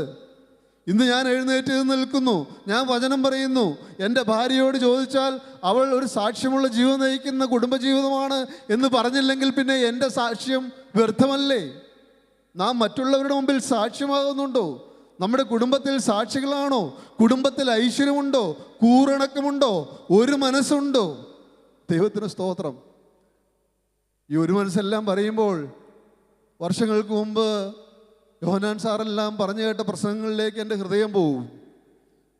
കുടുംബം സമാധാനമുള്ളതായി തീരണം, ഭാര്യയും ഭർത്താവും ഒരു മനസ്സുള്ളതായി തീരണമെന്നല്ല. പ്രിയപ്പെട്ട ദൈവമക്കളെ, നമ്മുടെ ജീവിതമെല്ലാം എങ്ങനെ ഇരിക്കുന്നു? നിങ്ങൾ സന്തുഷ്ടരാണോ? നിങ്ങൾ സന്തോഷമുള്ള ജീവിതം നയിക്കുന്നവരാണോ? ഒരു ഐശ്വര്യമുള്ള ജീവിതം നയിക്കുന്നവരാണോ? പ്രിയപ്പെട്ടവരെ, നമുക്ക് ഓരോരുത്തർക്കും ഇത് ലഭിക്കും. ഈ ഐശ്വര്യവും അനുഗ്രഹവും ഒന്നും നമുക്കാർക്കും അന്യമല്ല. നാം കർത്താവായ യേശു ക്രിസ്തുവിനോട് വിളിച്ചപേക്ഷിക്കണം. നമുക്ക് വചനത്തിലേക്ക് വരാം. സദൃശവാക്യങ്ങൾ അതിൻ്റെ 1-ാം അധ്യായം 33-ാമത്തെ വാക്യം ഒന്ന് വായിച്ച് കേൾക്കാം. സദൃശവാക്യം 1-ാം അധ്യായം അതിൻ്റെ 33-ാമത്തെ വാക്യം. എൻ്റെ വാക്കുകൾ കേൾക്കുന്നവനോ നിർഭയം വസിക്കും, ദോഷഭയം കൂടാതെ സ്വൈര്യമായിരിക്കും. കിട്ടിയോ? അവർ സ്വന്തം വഴിയുടെ ഫലം അനുഭവിക്കുകയും തങ്ങളുടെ ആലോചനകളാൽ തൃപ്തി പ്രാപിക്കുകയും ചെയ്യും. ദൈവത്തിന് സ്തോത്രം. നിങ്ങൾ അനുഭവിക്കുന്നവരാണോ? കർത്താവായ യേശുക്രിസ്തുവിൻ്റെ വാക്കുകൾ നിർഭയത്തോടെ കേട്ട് നിർഭയം വസിക്കുന്നവരാണോ? ക്രിസ്തുവിൻ്റെ വാക്ക് കേൾക്കാൻ നിങ്ങൾ സന്തോഷത്തോടെ ഓടി വരുന്നവരാണോ? ഒരു നിർഭയം വസിക്കണമെങ്കിൽ ഈ ഭൂമിയിൽ ഭാരമില്ലാതെ ആകുലങ്ങളില്ലാതെ സന്തോഷത്തോടെ ജീവിക്കണമെങ്കിൽ ക്രിസ്തുവിൻ്റെ വാക്കുകൾ കേൾക്കണമെന്നാണ് ദൈവവചനം പറയുന്നത്. ക്രിസ്തുവിൻ്റെ വാക്കുകൾ. ഏതെങ്കിലും സ്ഥാപിത താല്പര്യത്തോടെ നടത്തുന്ന കൂട്ടായ്മയിൽ ചേർന്ന് നിന്ന് സ്വന്തം ലാഭത്തിന് വേണ്ടി നടക്കുന്നതല്ല. ക്രിസ്തുവിൻ്റെ വാക്കുകൾ, ക്രിസ്തുവിൻ്റെ വചനം, ആശ്വസിപ്പിക്കുന്ന വചനം. ആ വാക്കുകൾ കേട്ട് ജീവിച്ചാൽ നിങ്ങൾക്ക് നിർഭയം ഈ ഭൂമിയിൽ വസിക്കാൻ സാധിക്കും. എന്താണ് പ്രിയപ്പെട്ടവരെ അനേകരുടെ ഭയം? ഈ ഭൂമിക്കപ്പുറം എന്താണുള്ളത്? ഈ ഭൂമിയിൽ ആയുസ്സിന് ശേഷം എന്താണുള്ളത്? അനേകം ആത്മീയ കൂട്ടായ്മയിൽ ചേർന്ന് നിൽക്കുന്ന അനേകരുടെ ഉള്ളിൽ വചനം കേട്ടിട്ടുള്ള അനേകരുടെ ഉള്ളിലെ ഒരു ചോദ്യമാണ്, ഈ ഭൂമിക്ക് ശേഷം നിത്യതയ്ക്ക് വേണ്ടി ഞാൻ ഒരുങ്ങിയിട്ടുണ്ടോ? ഞാൻ നിത്യതയിൽ എത്തിച്ചേരുമോ? എൻ്റെ ആത്മാവ് ജീവനിലാണോ? എൻ്റെ യേശുക്രിസ്തു എൻ്റെ ഹൃദയത്തിലുണ്ടോ? ഞാൻ സാക്ഷ്യം പറയുന്നത് പോലെ ഒരു സാക്ഷി ജീവിതം നയിക്കുന്നവളാണോ? എൻ്റെ കുടുംബത്തിൽ സമാധാനം ഉണ്ടാക്കുന്നവനാണോ? മത്തായിയുടെ സുവിശേഷം 5-ാം അധ്യായം 8-ാം വാക്യം പറയും, സമാധാനം ഉണ്ടാക്കുന്നവർ ഭാഗ്യവാന്മാരെന്ന്. ഈ ഭൂമിയിൽ സമാധാനം ഉണ്ടാക്കുന്നവർ ഭാഗ്യവാന്മാർ. പ്രിയമുള്ളവരെ, നിർഭയം വസിക്കണമെങ്കിൽ നമ്മുടെ ഓരോരുത്തരുടെയും ഹൃദയത്തിൽ സമാധാനം വേണം. അതിന് ക്രിസ്തുവിൻ്റെ വാക്കുകൾ കേൾക്കുന്നവരായിരിക്കണം. കേവലം കേൾവിയല്ല, ക്രിസ്തുവിൻ്റെ വാക്കുകൾ നമ്മുടെ ഉള്ളിൽ ക്രിയ ചെയ്ത് നമ്മെ ഓരോരുത്തരെയും രൂപാന്തരപ്പെടുത്തുകയും ഹൃദയവും നുറുങ്ങിയൊരു ഹൃദയമുള്ളവരായി തീരണം. ക്രിസ്തുവിനോട് സംസാരിക്കുന്നവരായി തീരണം. അനേകരുടെ മുമ്പിൽ സാക്ഷ്യം പറയുന്നവരായാൽ പോരാ, സാക്ഷ്യം അനുഭവത്തോടെ നടക്കുന്നവരാകണം. നമ്മുടെ പ്രവൃത്തി സാക്ഷ്യമുള്ളതാണോ? നിങ്ങൾ അനേകർ ദൂരയാത്ര ചെയ്ത് കോലഞ്ചേരി വരുന്നവരല്ലേ? നമ്മുടെ ജീവിതം എങ്ങനെ ഇരിക്കുന്നു? ഞാൻ എൻ്റെ ആകാംക്ഷ കൊണ്ട് ചോദിക്കുകയാണ്.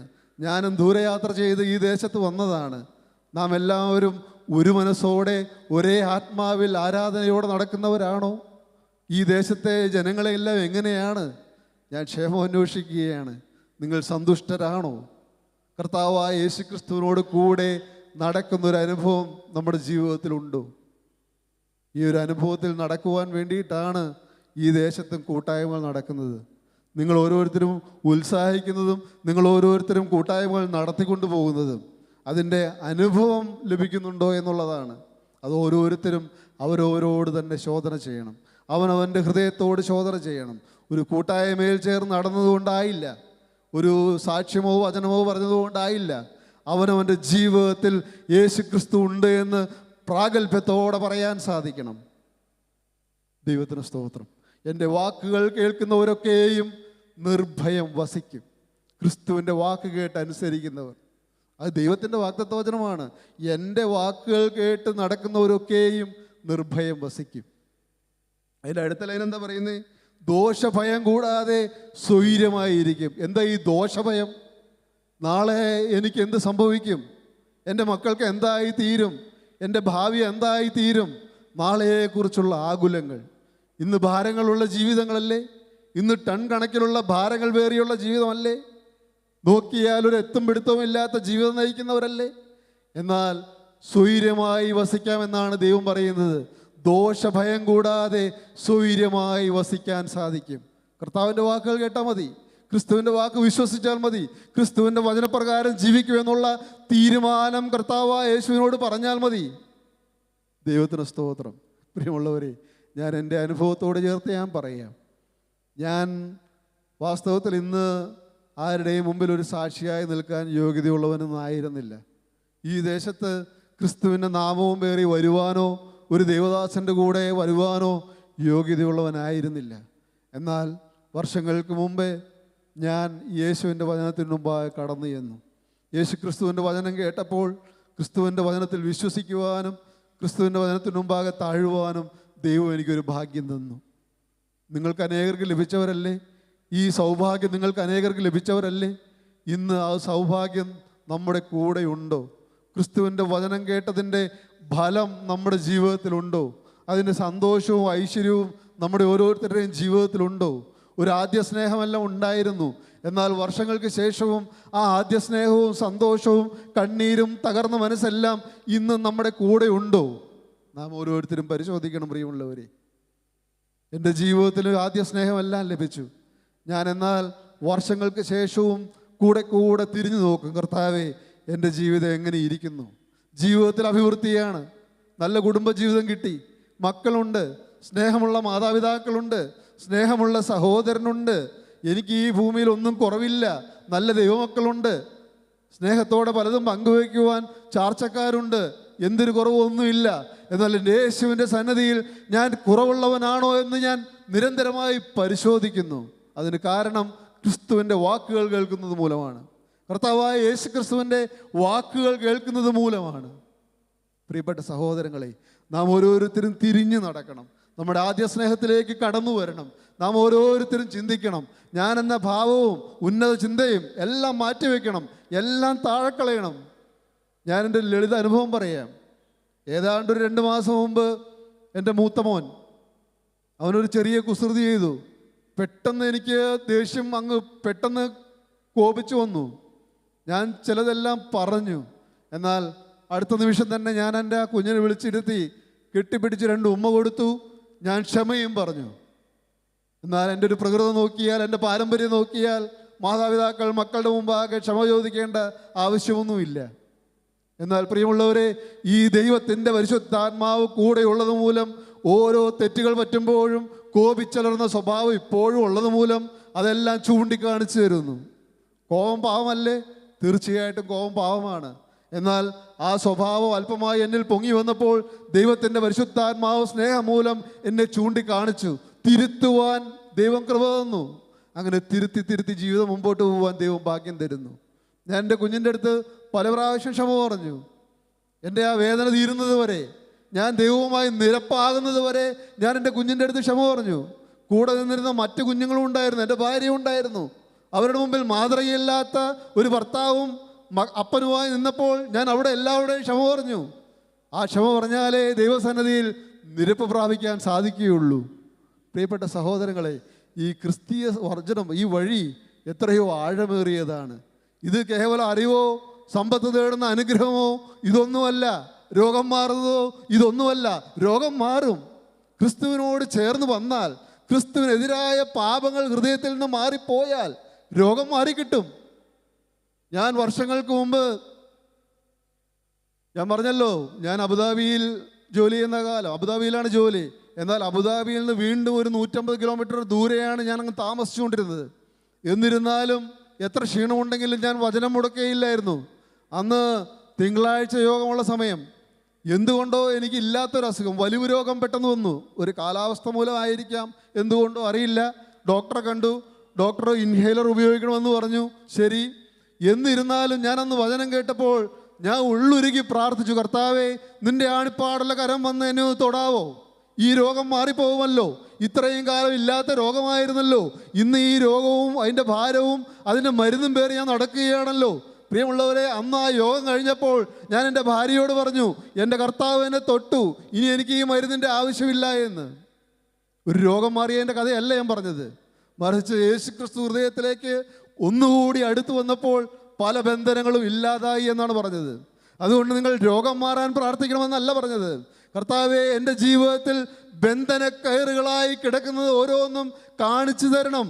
കർത്താവെ, ഇനിമേലിൽ എൻ്റെ ജീവിതത്തിൽ അത് വരികയില്ല എന്നുള്ള തീരുമാനവും സമർപ്പണവും ജീവനുള്ള ദൈവത്തോട് പറഞ്ഞാൽ ഒരുപാട് ശാപങ്ങൾ നീങ്ങിപ്പോകും. കുടുംബത്തിൻ്റെ മേലുള്ള ശാപങ്ങൾ നീങ്ങിപ്പോകും. മക്കളുടെ മേലുള്ള നിങ്ങളുടെ ഭാരം നിങ്ങളുടെ ഹൃദയത്തിൽ നിന്ന് മാറിപ്പോകും. അവരുടെ ഐശ്വര്യപൂർണമായ ജീവിതം കാണാൻ നിങ്ങൾക്ക് ഭാഗ്യം ലഭിക്കും. ദൈവത്തിന് സ്തോത്രം. മക്കളുടെ കാര്യം പറഞ്ഞപ്പോഴാണ് ഞാൻ ഓർക്കുന്നത്, ബാല്യകാലത്ത് ഞാനും എൻ്റെ ഏക സഹോദരനും വളരെ വഴക്കാളികളായിരുന്നു. ഞങ്ങളുടെ ഭവനത്തിൽ അങ്ങനെയൊന്നുമില്ല. ഞങ്ങളുടെ കുടുംബക്കാരുടെ ഇടയിലെല്ലാം മാന്യന്മാരാണ്. എന്നാൽ ഞങ്ങൾ വളരെ വഴക്കാളികളായിരുന്നു. എന്നാൽ വളർന്നു വന്നപ്പോൾ ഞങ്ങൾ ക്രിസ്തുവിൻ്റെ വചനത്തിന് മുമ്പാകെ പോവുകയും മാനസാന്തരം അനുഭവിക്കാനെല്ലാം ഭാഗ്യം തന്നു.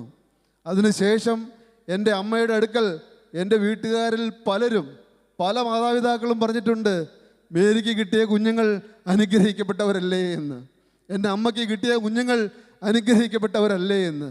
ഞങ്ങളുടെ വിദ്യാഭ്യാസം മൂലമല്ല, ഞങ്ങളുടെ ജോലിയുള്ളത് കൊണ്ടല്ല, അതിനെല്ലാം ഉപരിയായി ഈ ലോകത്തിനോട് യാത്ര പറഞ്ഞ്, പ്രിയമുള്ളവരെ, ഞാൻ പരിപൂർണനായി എന്നല്ല പറഞ്ഞത്. എന്നിരുന്നാലും ഈ ലോകത്തിനൊത്ത് ജീവിക്കുന്ന കൂട്ടുകെട്ടുകളെല്ലാം ഉപേക്ഷിക്കാനും മദ്യത്താടും പുകവലിയോടും മറ്റ് വേണ്ടാധീനത്തോടെല്ലാം യാത്ര പറഞ്ഞ് മാറി നിൽക്കുവാൻ ദൈവം ഞങ്ങൾക്ക് ഭാഗ്യം തന്നു. അതൊരു സൗഭാഗ്യമല്ലേ? നിങ്ങളുടെ മക്കൾ ഈ സൗഭാഗ്യ ജീവിതം അനുഭവിക്കുന്നത് കാണുവാൻ നിങ്ങൾക്ക് താല്പര്യമില്ലേ? അനേകർക്ക് താല്പര്യമില്ലേ? നിങ്ങളുടെ കുഞ്ഞുങ്ങളുടെ അനുഗ്രഹിക്കപ്പെട്ട ജീവിതം കാണാൻ നിങ്ങൾക്ക് താല്പര്യമില്ലേ? നിങ്ങളുടെ ജീവിതം ക്രിസ്തുവിന് വേണ്ടി തുറന്നു കൊടുക്കുക. എൻ്റെ കർത്താവേ, നീ കടന്നു വന്ന് അനുഗ്രഹിക്കണമേ എന്ന് പറയുക. എൻ്റെ കർത്താവേ, നിനക്ക് കടന്നു വരുവാൻ തടസ്സമായ അനേക സ്വഭാവങ്ങളുള്ള പ്രകൃതക്കാരിയാണ്. നിനക്ക് കടന്നു വന്ന് എൻ്റെ ജീവിതത്തിൽ ഒരു സന്തോഷം തുടങ്ങിത്തരുവാൻ തടസ്സമായ അനേകം പ്രകൃതമുള്ള ഒരു മനുഷ്യനാണ് ഞാൻ. കോപമാണോ? നിങ്ങൾ പറയണം. കോപത്തിൻ്റെ മേൽ ജയം കിട്ടിയിട്ടില്ലേ? നിങ്ങൾ പറയണം. കണ്ണിൻ്റെ മേൽ ജയം കിട്ടിയിട്ടില്ലേ? നിങ്ങൾ പറയണം. അശുദ്ധിയുടെ മേൽ ജയം കിട്ടിയിട്ടില്ലേ? നിങ്ങൾ യേശുവിനോട് പറയണം. ഓരോന്നും പറയണം. മദ്യപാനമാണോ? നിങ്ങൾ പറയണം. പ്രിയമുള്ളവരെ, ഒരു വിടുതൽ നൽകുന്ന ഒരു ജീവനുള്ള ദൈവമുണ്ട്. ഒരു മനുഷ്യൻ്റെ പ്രസംഗം കേട്ടിട്ടല്ല, അതിനെല്ലാം ഉപരിയായി നമ്മുടെ ഓരോരുത്തരെയും കണ്ടുകൊണ്ട് നമ്മെ സ്നേഹിക്കുന്ന ജീവനുള്ള ദൈവത്തിൻ്റെ വാക്കുകളാണ് നാം കേൾക്കുന്നത്. അങ്ങനെയെങ്കിൽ നിങ്ങൾ യേശുവിനോട് പറഞ്ഞാൽ അവൻ കേൾക്കുകയില്ലേ?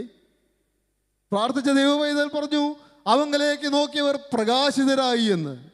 നിങ്ങൾക്കിന്ന് ആ പ്രകാശം മേടിച്ചുകൊണ്ട് പോകാൻ സാധിക്കുകയില്ലേ? നിങ്ങളുടെ ഭവനത്തിലേക്ക് ആ പ്രകാശം ഏറ്റുവാങ്ങിക്കൊണ്ട് പോകാൻ നിങ്ങൾക്ക് ഓരോരുത്തർക്കും സാധിക്കുകയില്ലേ? സാധിക്കും പ്രിയപ്പെട്ടവരെ. നോക്കേണ്ടവരിലേക്ക് നോക്കണം. അവൻ്റെ വാക്കുകൾ കേട്ടാൽ നിർഭയം വസിക്കാം, സ്വൈരത്തോടെ ജീവിക്കാം, പ്രകാശം അനുഭവിച്ച് ജീവിക്കാം. ഈ അനുഗ്രഹിക്കപ്പെട്ടൊരു ജീവിതമാണ് നമ്മുടെ കൂട്ടായ്മയിലൂടെ അനേകർക്ക് കൊടുക്കുവാനുള്ളത്. ഞാനിന്ന് ഈ ദേശം വരെ കടന്നു വന്നു. എനിക്ക് പറയുവാനും വേറെ ഒന്നുമില്ല. രോഗം മാറണമെന്നോ കുടുംബത്തിന് ഐശ്വര്യം വരണമെന്നോ ധനം വർദ്ധിക്കുമെന്നോ എനിക്കൊന്നും എടുത്തു പറയാനില്ല. എന്നാൽ ഇതെല്ലാം വരും ജീവിതത്തിൽ പാവം മാറിക്കഴിയുമ്പോൾ. ജീവിതത്തിൽ പ്രതിസന്ധികൾക്ക് ഒരു നീക്കുപോക്ക് കിട്ടും സ്വഭാവം മാറുമ്പോൾ. ഭാര്യയും ഭർത്താവും ഒന്നായാൽ കുടുംബത്തിൽ മക്കൾ ഐശ്വര്യമാകും. ദൈവത്തിന് സ്തോത്രം.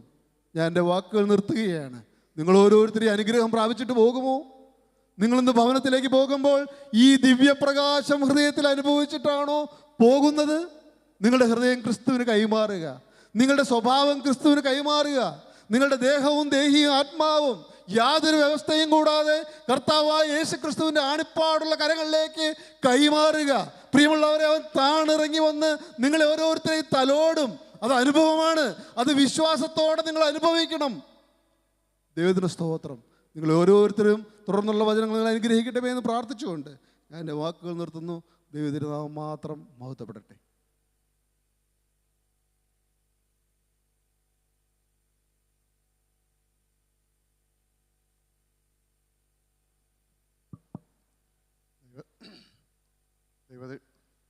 ദൈവതിരുതാവത്തിന് മഹത്വം ഉണ്ടായിരിക്കട്ടെ. ഗാനശുശ്രൂഷ മുതൽ കർത്താവായ യേശുക്രിസ്തുവിൻ്റെ സാന്നിധ്യം നമ്മൾ ഓരോരുത്തരും അനുഭവിച്ചുകൊണ്ടിരിക്കുകയാണ്. ഗുരു വന്നിട്ടുണ്ട്.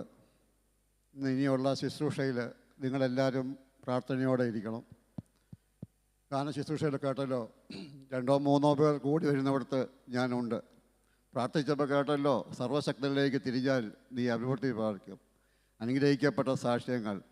ഇയ്യോബിൻ്റെ പുസ്തകം 22-ാം അധ്യായം 22-ാം വാക്യം ഇങ്ങനെ പറയുന്നു: അവൻ്റെ വായിൽ നിന്ന് ഉപദേശം കൈക്കൊള്ളുക, അവൻ്റെ വചനങ്ങളെ നിൻ്റെ ഹൃദയത്തിൽ സംഗ്രഹിക്കുക. സർവശക്തനിലേക്ക് തിരിഞ്ഞാൽ നീ അഭിവൃദ്ധി പ്രാപിക്കും. നീതികേട് നിൻ്റെ കൂടാരത്തിൽ നിന്ന് അകറ്റിക്കളയും.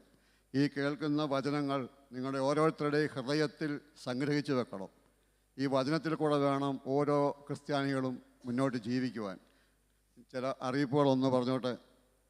ഈ ഹാളിൽ എല്ലാ മാസവും 3-ാം ഞായറാഴ്ച 2:30 മുതൽ 4:30 വരെയും, എല്ലാ മാസവും 1-ാം ഞായറാഴ്ച കോട്ടയം സിറ്റി ഹാളിൽ 2:30 മുതൽ 4:30 വരെയും, എല്ലാ മാസവും 4-ാം ശനിയാഴ്ച വനിതാ സമാജം ഡോക്ടർ രമണി ആൻറ്റിയുടെ ഭവനത്തിൽ 10 മുതൽ 12 വരെയും, എല്ലാ 2-ാം ശനിയാഴ്ചയും second Saturday Kolenchery Calvary prayer ഹാളിൽ 9 മണി മുതൽ 1 മണി വരെയും നമ്മുടെ കൂട്ടായ്മയുടെ യോഗമുണ്ടായിരിക്കും.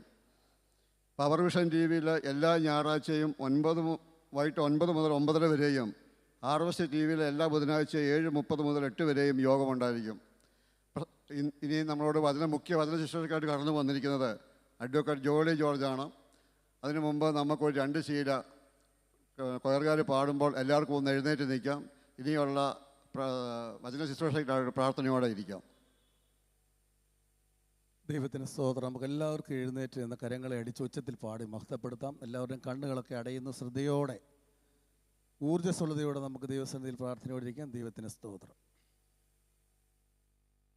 പാവനമാം പട്ടണത്തിൽ ആരു കടന്നിടും, പാപമറ്റ ജീവിതം നയിച്ചവരല്ലോ. പാവനമാം പട്ടണത്തിൽ ആരു കടന്നിടും, പാപമറ്റ ജീവിതം നയിച്ചവരല്ലോ. നീതിയായി നടന്നു നേർ പറഞ്ഞു മണ്ണിൽ പാതിവൃത്യമുള്ള മണവാട്ടി മാത്രമേ, മണവാട്ടി മാത്രമേ. നീതിയായി നടന്നു നേർ പറഞ്ഞു മണ്ണിൽ പാതിവൃത്യമുള്ള മണവാട്ടി മാത്രമേ, മണവാട്ടി മാത്രമേ. അല്പകാലം മാത്രം ഈ ഭൂവിലെ വാസം, സ്വർപ്പുരമാണെന്റെ നിത്യമാം വീട്, എന്റെ നിത്യമാം വീട്.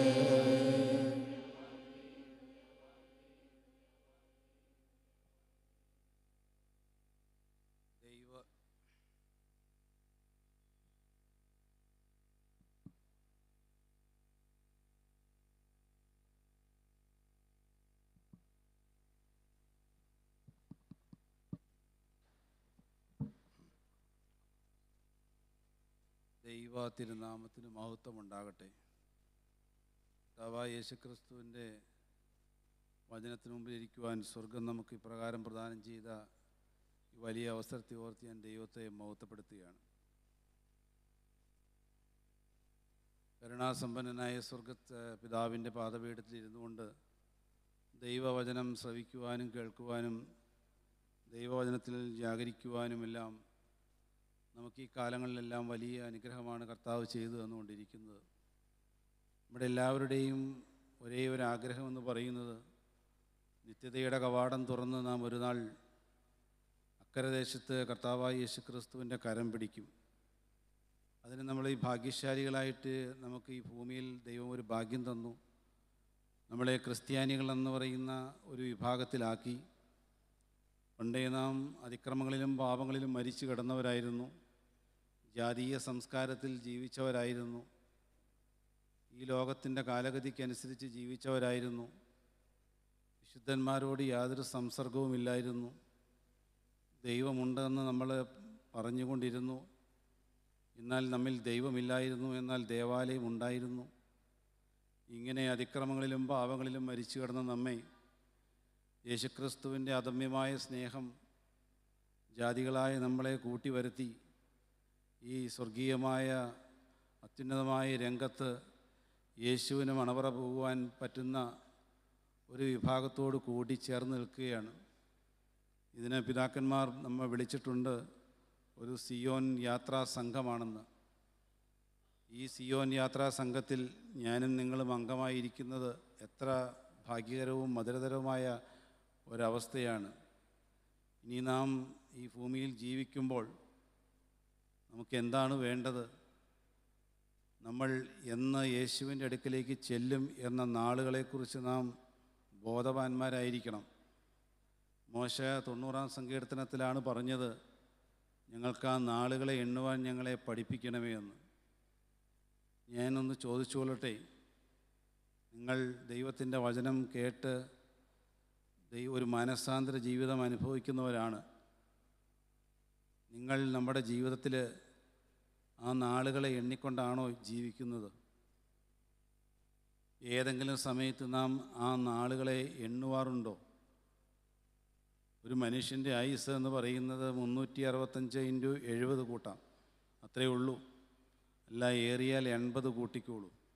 80 × 365 എന്ന് പറയുമ്പോൾ ഏകദേശം 29,200 ദിവസങ്ങൾ മാത്രമേ നാം ഈ ഭൂലോകത്ത് ജീവിക്കുന്നുള്ളൂ. അതാണ് മോശ പറഞ്ഞ ആ വാക്യത്തിൻ്റെ അർത്ഥമെന്ന് പറയുന്നത്. നമ്മുടെ നാളുകളെ എണ്ണുവാൻ നമ്മെ പഠിപ്പിക്കുന്നുണ്ടോ? നമ്മുടെ നാളുകളെ എണ്ണി നമുക്ക് ജീവിക്കുവാൻ ഈ ലോകത്ത് പറ്റുന്നുണ്ടോ എന്ന്? നിങ്ങൾക്കറിയാമല്ലോ, ഒരു ദിവസം ഈ ഭൂലോകത്തുനിന്ന് 1,75,000 ആളുകളാണ് മരിച്ചു പോകുന്നത്. ഇന്ത്യ മഹാരാജ്യത്ത് അത് 27,000 ആളുകളാണ് ഒരു ദിവസം മരിക്കുന്നത്. ഈ മരിക്കുന്നവരിൽ നിങ്ങൾ ഏതെങ്കിലും സമയത്ത് ചിന്തിച്ചിട്ടുണ്ടോ ഈ മരിക്കുന്നവർ എല്ലാവരും സ്വർഗരാജ്യത്തിൽ കർത്താവായ യേശുക്രിസ്തുവിൻ്റെ അടുക്കലാണ് ചെല്ലുന്നതെന്ന്? കാരണം നിങ്ങൾക്ക് ഓരോരുത്തർക്കും ദൈവത്തിൻ്റെ വചനത്തിൻ്റെ മാർമികമായ രഹസ്യങ്ങൾ അറിയാം. ആരാണ് ദൈവരാജ്യത്തിൽ കടക്കുന്നതെന്ന് ഇതിനോടകം നമ്മളെല്ലാം പഠിച്ചു. എന്നോട് കർത്താവേ കർത്താവേ എന്ന് പറയുന്നവൻ ആരുമല്ല കടക്കുന്നത് എന്ന് നമ്മുടെ ആപ്തവാക്യത്തിലുണ്ട്. എൻ്റെ പിതാവിൻ്റെ ഇഷ്ടം ചെയ്യുന്ന ഒരു സാഹചര്യത്തിലേക്ക് നമ്മുടെ ആത്മീയ ജീവിതത്തെ കൊണ്ടുവന്നിട്ടുണ്ടോ? എങ്കിൽ മാത്രമേ ദൈവരാജ്യത്തിൽ കടക്കാൻ പറ്റുകയുള്ളൂ. ദൈവരാജ്യത്തിൻ്റെ മർമ്മങ്ങൾ നാം പലരും മനസ്സിലാക്കിയവരാണ്. അതുകൊണ്ട് സഹോദരങ്ങളെ, നാം എന്താണ് ചെയ്യേണ്ടത്? ദൈവവചനത്തെ നാം ഗ്രഹിച്ചുകൊണ്ടിരിക്കുമ്പോൾ നമ്മുടെ നാളുകളെ എണ്ണുവാൻ നാം പഠിക്കണം. നമ്മുടെ നാളുകളെ എണ്ണിത്തന്നെ നാം ജീവിക്കണം. ഈ സുവിശേഷമെന്ന് പറയുന്നത് ക്രിസ്തു തന്നെയാണ്. വചനമെന്ന് പറയുന്നത് ക്രിസ്തുവാണ്. ക്രിസ്തുവിൻ്റെ വചനം നാം കേൾക്കുമ്പോൾ നമ്മുടെ ജീവിതത്തിൽ ഇപ്പോൾ കേട്ടു, നാം നമ്മുടെ സ്വയത്തെ ഉപേക്ഷിക്കുവാൻ തയ്യാറായിട്ടുണ്ടോ? നമ്മുടെ ജീവിതത്തിൽ ചേർച്ചയില്ലാത്തതും അരുതാത്തതുമായ കാര്യങ്ങളെ നാം ഉപേക്ഷിക്കുന്നില്ല എങ്കിൽ എത്ര കാലം നാം കൂട്ടായ്മയിൽ അംഗമാണ് എന്ന് പറഞ്ഞിട്ടും കാര്യമില്ല എന്നാണ് ദൈവദാസൻ നമ്മളെ ഉദ്ബോധിപ്പിച്ചത്. പിശാചിനോടും അവൻ്റെ കിന്നരന്മാരോടും സന്ധിയില്ലാത്ത സമരം നടക്കുന്ന ഒരു ആത്മീയ ജീവിതം നിങ്ങൾക്ക് കിട്ടിയിട്ടുണ്ടോ? ഒരുപക്ഷെ നിങ്ങളുടെ സഭയ്ക്ക് വേണ്ടി വീറോടെ പോരാടുന്നവരായിരിക്കാം. ഒരുപക്ഷെ കൂട്ടായ്മയ്ക്ക് വേണ്ടി നിങ്ങൾ അക്ഷീണം പണിയെടുക്കുന്നവരാണ്. എന്നാൽ ചോദ്യം അതല്ല. നിങ്ങൾ പിശാചിനോടും അവൻ്റെ സർവ്വ സൈന്യങ്ങളോടും എതിരിടുവാൻ സദാ ജാഗരൂകമായ ഒരു ആത്മീയ ജീവിതമാണോ നയിക്കുന്നതെന്നാണ്. ദുഷ്ടൻ്റെ തീയമ്പുകളെയൊക്കെയും കെടുക്കുവാൻ തക്കമുള്ള വിശ്വാസത്തിൻ്റെ പരിച നാം സ്വായത്തമാക്കിയിട്ടുണ്ടോ എന്നാണ് ചോദ്യം. അത് സ്വായത്തമാക്കിയിട്ടില്ല എങ്കിൽ യേശു തരുവാനാണ് വരുന്നത്. നാം പറഞ്ഞു, ഇവിടെ പ്രസംഗിക്കുമ്പോഴും അതുപോലെ തന്നെ ഇൻട്രൊഡക്ടറി ടോക്ക് നടത്തിയപ്പോഴും എല്ലാം ഗായകസംഘത്തിലെ അംഗങ്ങളും എല്ലാം പറഞ്ഞു, ഇവിടെ യേശു വന്നിട്ടുണ്ട്, ഗുരു വന്നിട്ടുണ്ട് എന്ന്. അപ്പോൾ ഞാൻ പറയുകയാണ്, യേശു നമ്മുടെ ഓരോരുത്തരുടെയും വാതിൽക്കൽ നിൽക്കുകയാണ്. യേശു നമ്മുടെ ഓരോരുത്തരുടെയും ഹൃദയവാതിലിൽ നിന്ന് മുട്ടിക്കൊണ്ടിരിക്കുകയാണ്. അങ്ങനെയാണെങ്കിൽ യേശു നമ്മുടെ ഓരോരുത്തരുടെയും ഭവനത്തിൻ്റെ വാതിലിൽ മുട്ടിക്കൊണ്ടിരിക്കുകയാണ്. നമ്മുടെ കൂട്ടായ്മയുടെ വാതിലിൽ യേശു മുട്ടിക്കൊണ്ടിരിക്കുകയാണ്. നമ്മുടെ ഇടവകയുടെ വാതിലിൽ യേശു മുട്ടിക്കൊണ്ടിരിക്കുകയാണ്. ആര് അവൻ്റെ സ്വരം കേൾക്കുന്നു എന്നുള്ളതാണ്. എങ്ങനെ ഹൃദയവാതിൽ തുറക്കാൻ പറ്റുന്നുണ്ടോ എന്നുള്ളതാണ് നമ്മുടെ ചിന്താവിഷയം. അതാണ് നമുക്ക് അല്പസമയം ആ രീതിയിലൂടെ നമുക്ക് ദൈവവചനത്തിലൂടെ സംസാരിക്കാമെന്ന് ഞാൻ വിചാരിക്കുന്നു. നമുക്ക് കർത്താവായ യേശുക്രിസ്തു ചെയ്തു തന്ന അനുഗ്രഹങ്ങൾ പ്രതി നാം നന്ദിയുള്ളവരായി ഈ ഭൂമുഖത്ത് ജീവിക്കേണ്ടവരാണ്. നിങ്ങളൊന്ന് ആലോചിച്ച് നോക്കിക്കേ. നിങ്ങൾക്ക് ഒരുപക്ഷെ ഈ കൂട്ടായ്മയിൽ വരുന്നതിന് മുമ്പുള്ള ജീവിത രീതിയിൽ നല്ല വ്യത്യസ്തമായിട്ട് ജീവിത രീതി കിട്ടി. അപ്പോൾ നിങ്ങൾ ഒരു അഭിവൃദ്ധി പ്രാപിച്ചൊരു ജീവിതം കിട്ടിയില്ല എന്ന് ആർക്കെങ്കിലും പറയാൻ പറ്റുന്നുണ്ടോ? ദൈവത്തിൻ്റെ വചനം കേട്ട് തുടങ്ങിയപ്പം മുതൽ എൻ്റെ ജീവിതത്തിൽ അടിക്കടി താഴത്തേക്കാണ് ഞാൻ പോയത് എന്നാരെങ്കിലും പറയുന്നുണ്ടോ? ആരും പറയാൻ സാധ്യതയില്ല. ദൈവത്തിൻ്റെ വചനം കേട്ട് തുടങ്ങിയപ്പോൾ മുതൽ അടിക്കടി അഭിവൃദ്ധിയാണ് വരുന്നത്. അപ്പോൾ നമ്മുടെ ജീവിതത്തിൽ നാം ചിന്തിച്ചു കഴിയുമ്പോൾ നമുക്കറിയാമല്ലോ എത്രയോ അനുഗ്രഹങ്ങളാണ് ദൈവം തന്നത്.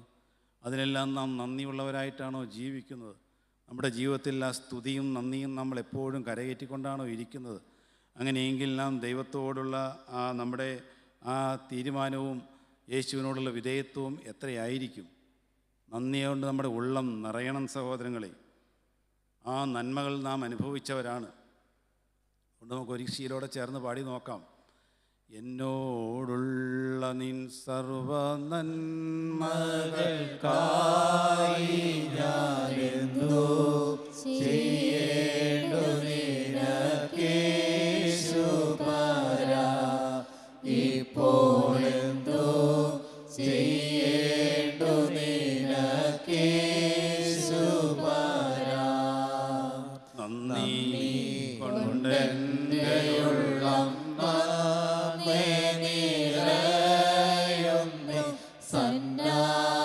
സന്നാഹമോടെ സ്തുതി പാടിടുന്നു ദേവാ, സന്നാഹമോടെ സ്തുതി പാടിടുന്നു. പാപത്തിൽ നിന്നു എന്നെ കോരിയെടുപ്പാനായി ശാപ ശിക്ഷകളേറ്റ ദേവാത്മജ, മഹാശാപ ശിക്ഷകളേറ്റ ദേവാത്മജ. നമുക്ക് രണ്ട് വാക്യം വായിക്കാനുണ്ട്. ഒന്ന് ആദ്യം വായിക്കുന്നത് വെളിപ്പാട് പുസ്തകം 3-ാം അധ്യായത്തിൻ്റെ 20-ാമത്തെ വാക്യവും ഉത്തമഗീതങ്ങളുടെ പുസ്തകം 5-ാം അധ്യായവും 2-ാം വാക്യവുമാണ് വായിക്കേണ്ടത്. ആദ്യം വെളിപ്പാട് പുസ്തകം 3-ാം അധ്യായത്തിൻ്റെ 20-ാമത്തെ വാക്യം നമുക്ക് വായിച്ചു കേൾക്കാം. ഞാൻ വാതിൽക്കൽ നിന്ന് മുട്ടുന്നു. ആരെങ്കിലും എൻ്റെ ശബ്ദം കേട്ട് വാതിൽ തുറന്നാൽ ഞാൻ അവൻ്റെ അടുക്കൽ ചെന്ന് അവനോടും അവൻ എന്നോടും കൂടെ അത്താഴം കഴിക്കും. ഉത്തമഗീതങ്ങളുടെ പുസ്തകം 5-ാം അധ്യായം 2-ാം വാക്യത്തിൻ്റെ ആദ്യത്തെ പാർട്ട് മാത്രം.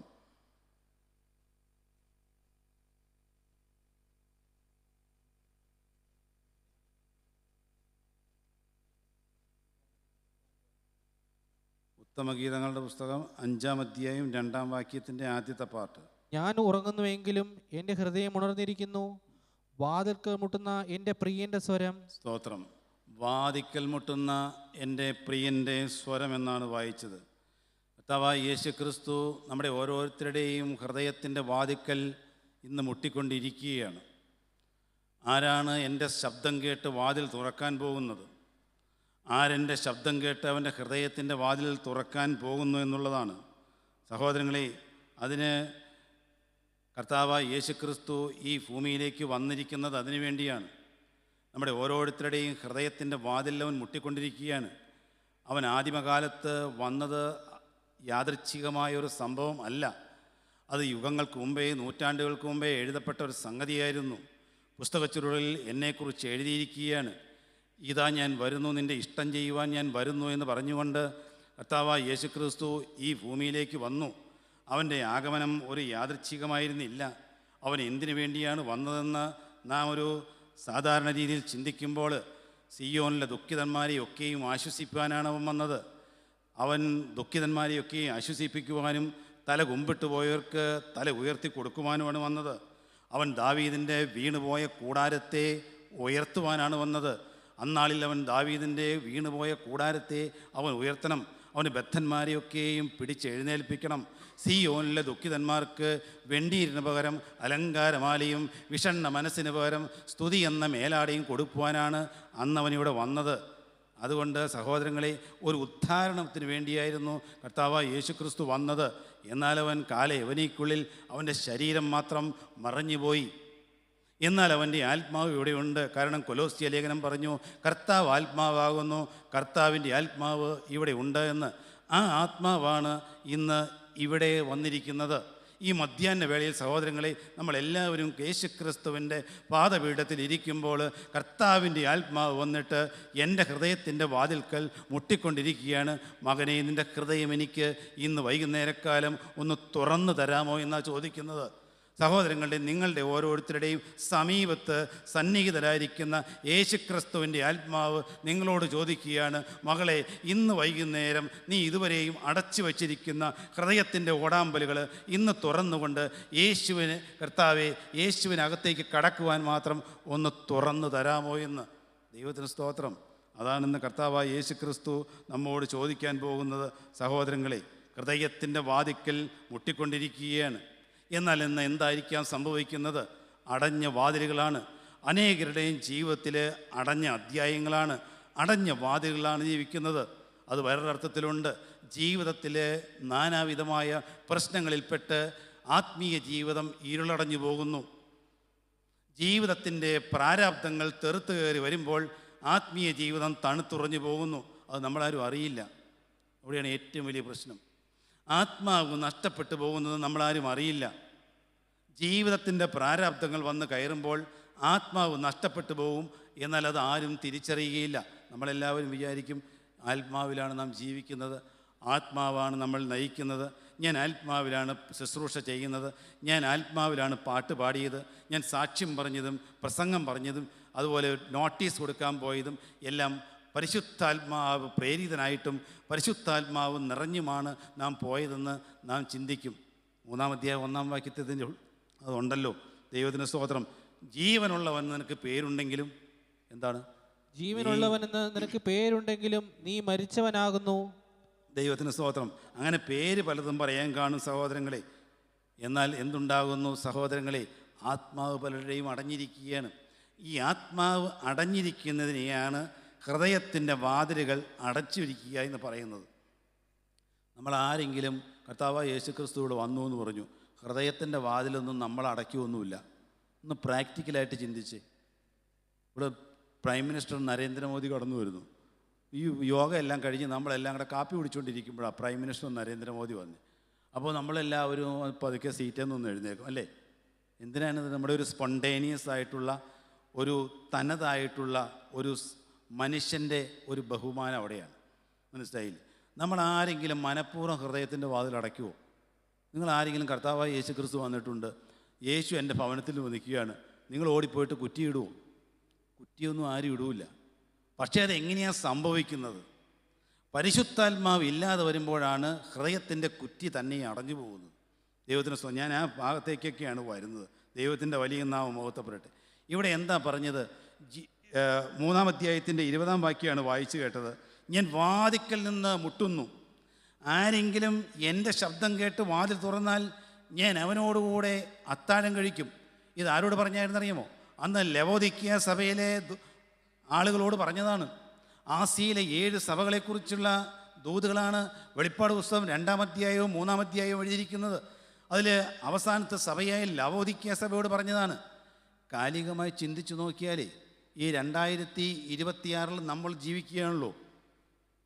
2026 ഏറ്റവും അനുയോജ്യമായ സഭ എന്ന് പറയുന്നത് ഈ ലവോദിക്കിയ സഭയാണ്.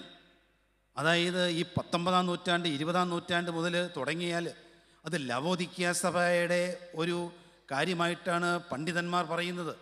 കാരണം എന്താണ്? ദൈവത്തിൻ്റെ വലിയ നാമം മഹത്വപ്പെടട്ടെ. അത് അവിടെ കൃത്യമായിട്ട് എഴുതിയിട്ടുണ്ട്. ആമേൻ എന്നവൻ ഞാൻ അരുളി ചെയ്യുന്നു എന്നാണ് പറഞ്ഞത്. ആമേൻ എന്നവനാണ് പറയുന്നത് എന്ന് പറഞ്ഞാൽ എന്താണ്? ആദിയും അന്തവുമില്ലാത്ത സത്യദൈവമായ ആമേൻ. ഇനി വേറൊരാളതിന് മാറ്റിവെക്കാനില്ല എന്നാണ്. ആമീൻ അല്ല കേട്ടോ.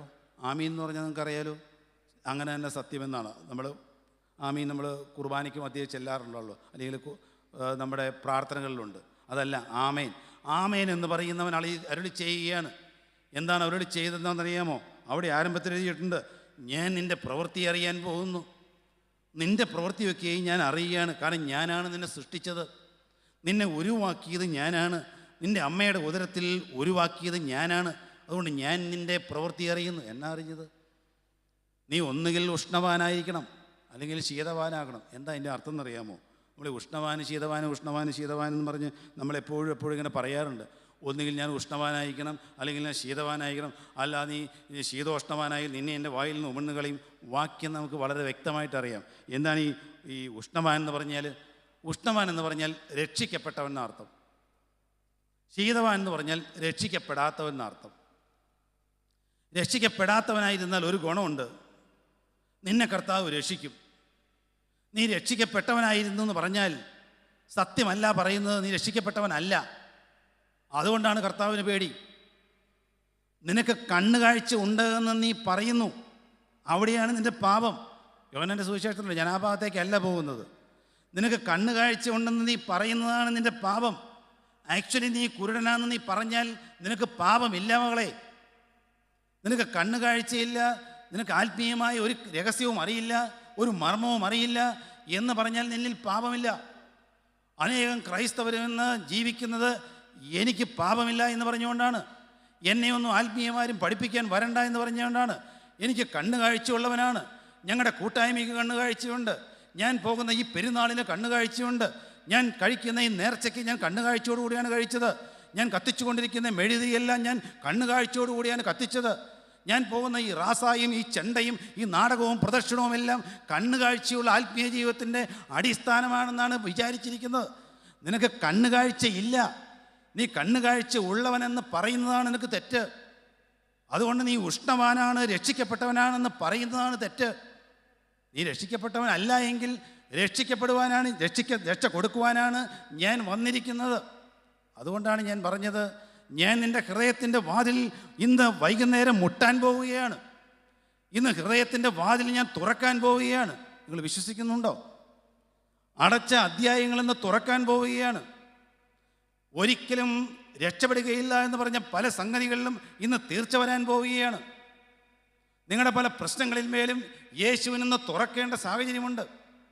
നിങ്ങൾ നിങ്ങളുടെ മക്കളെക്കുറിച്ച് ഓർത്ത് വിചാരപ്പെട്ടിരിക്കുകയാണോ? നിങ്ങളുടെ മക്കളുടെ ഭാവിയെക്കുറിച്ച് ഓർത്ത് ചിന്തിച്ചിരിക്കുകയാണോ? ഇനി ഏതിന് പഠിക്കണമെന്നോർത്ത് വിചാരിച്ചിരിക്കുകയാണോ? എങ്ങനെ പഠിപ്പിക്കും, പൈസ ഇല്ലല്ലോ എന്നോർത്ത് വിചാരിച്ചിരിക്കുകയാണോ?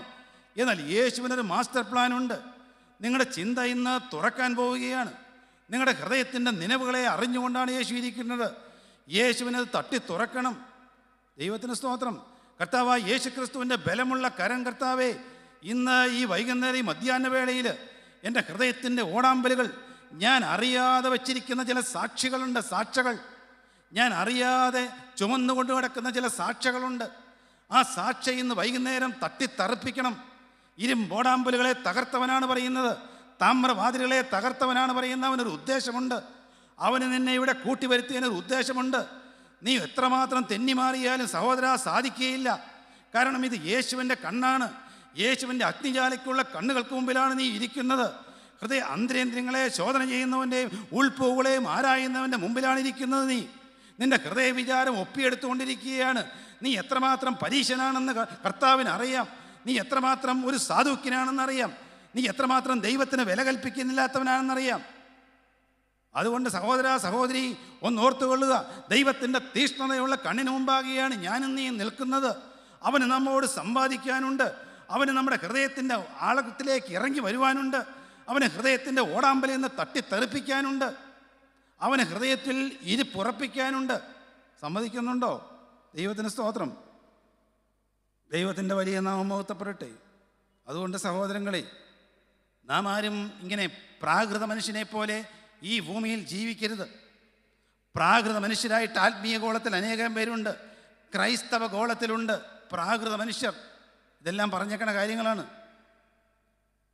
വചനം എന്തെന്ന് കേട്ടിട്ടില്ല, ദൈവമെന്തെന്നറിയില്ല, പള്ളി എന്തെന്നറിയില്ല, കൂദാശ എന്തെന്നറിയില്ല, കുരിശുവരയുടെ സാരാംശം എന്തെന്നറിയില്ല.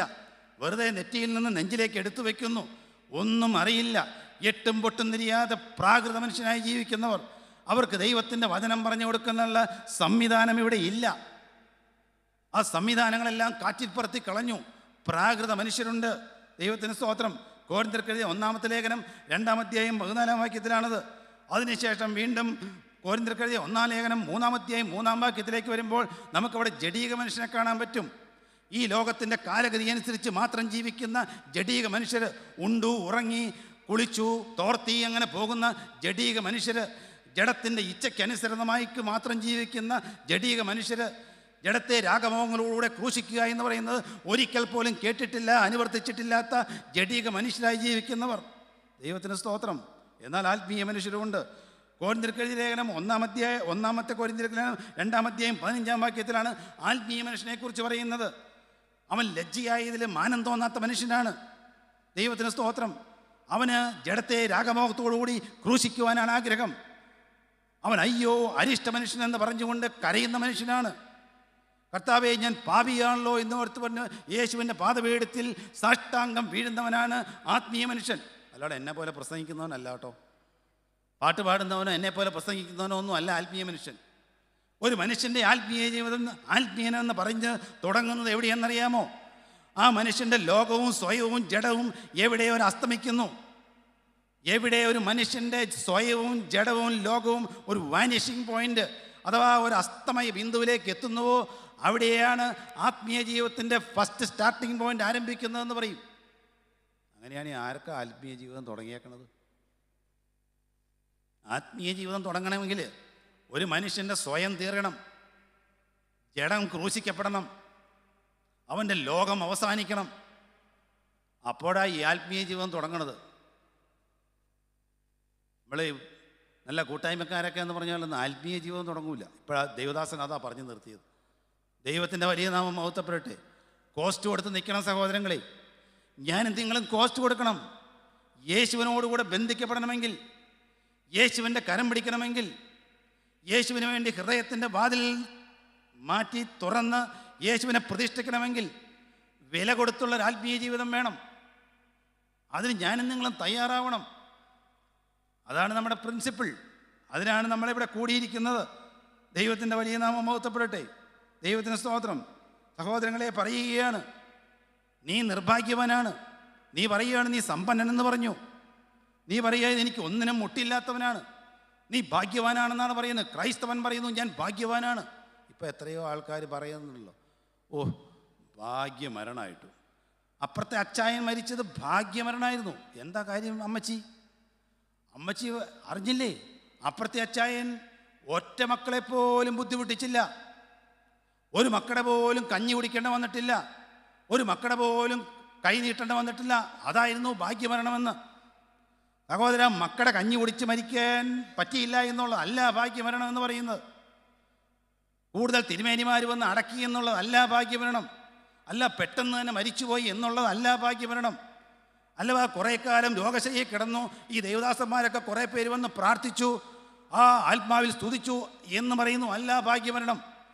ഭാഗ്യമരണം എന്ന് പറഞ്ഞാൽ ക്രിസ്തുവിൽ മരിക്കുക എന്നാണ് അർത്ഥം. ഒരു മനുഷ്യൻ കർത്താവിൽ മരിക്കുന്നുണ്ടോ എന്നാണ് ചോദ്യം. അതിനെയാണ് ഭാഗ്യമരണം എന്ന് പറയുന്നത്. നീ പറയുക നീ ഭാഗ്യവാനാണെന്ന്. യേശുവിൻ്റെ മകൻ പറയുക ഞാൻ ഭാഗ്യവാനാണ്, ഞാൻ വലിയ ആത്മീയനല്ലേ, എനിക്ക് നല്ല കൂട്ടായ്മയില്ലേ, ഞാൻ സമ്പന്നനാണ്, എനിക്ക് എന്തിനാണ് കുറവ്? ആത്മീയമായി സമ്പത്തുള്ളവനല്ലേ ഞാൻ ഭാഗ്യവാൻ, സമ്പന്നൻ, എനിക്ക് ദാരിദ്ര്യം ഒട്ടുമില്ല എന്നാ പറയുന്നത്. അതാണ് അവിടെ എഴുതിയത്. വായിച്ചേ, ശീതോഷ്ണമായ 16 വായിച്ചേ. 3:16, 3:16, 17. വെളിപ്പാട് പുസ്തകം 3-ാം അധ്യായം 16-17.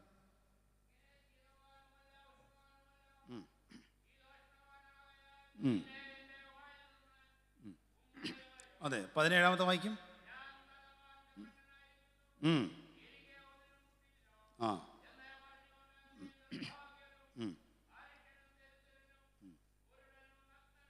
കണ്ടോ, പറഞ്ഞോ, കേട്ടോ? ധനവാനാണ്, സമ്പന്നനാണെന്ന് നമ്മൾ പറയും, നമ്മളങ്ങനെ പറയും. എന്നാൽ ദൈവം എന്താണ് പറയുന്നതെന്നാണ് 17 വായിച്ചത്. നീ ദരിദ്രനാണ്. എന്തിനാ ഈ ദരിദ്രൻ എന്ന് പറഞ്ഞാൽ അറിയാവോ? ദരിദ്രൻ എന്ന് പറഞ്ഞാൽ എന്നാണെന്നറിയോ? സമ്പത്തിനെ ആഗ്രഹിക്കുന്നവനാണെന്നർത്ഥം.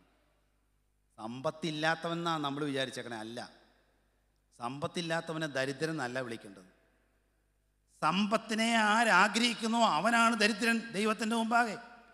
എനിക്കത് വേണം, ഇത് വേണം, അത് വെട്ടിപ്പിടിക്കണം, വിദേശത്ത് പോകണം, ഇത്ര ബാങ്ക് ബാലൻസ് വേണം, അവിടെ പോകണം, ഇവിടെ പോകണം, ഞാൻ സമ്പന്നൻ എന്ന് പറയുന്നത് ആ സമ്പന്നനാണ്. നീ ദരിദ്രനാണ് എന്ന് പറഞ്ഞാൽ നിനക്ക് പണത്തോടാണ് ദാരിദ്ര്യമെന്നാണ് അർത്ഥം. നിനക്ക് പണത്തോടാണ് ദാരിദ്ര്യം. നിൻ്റെ അജണ്ടയിലെ ഒന്നാമത്തെ കാര്യം പണമാണ്. അതിന് ശേഷം മതി ദൈവം.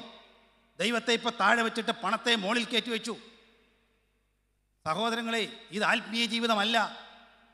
ദൈവത്തെ താഴെ നിർത്തിയിട്ട് പണത്തെ മുകളിൽ നിർത്തുന്ന ആത്മീയ ജീവിതമല്ല. അതുകൊണ്ട് പറയുകയാണ്, നീ ദരിദ്രൻ, നീ അരിഷ്ടനാണ്, നീ നഗ്നനാണ്, കുരുടനാണ്, നിനക്ക് കണ്ണുകാഴ്ചയില്ല.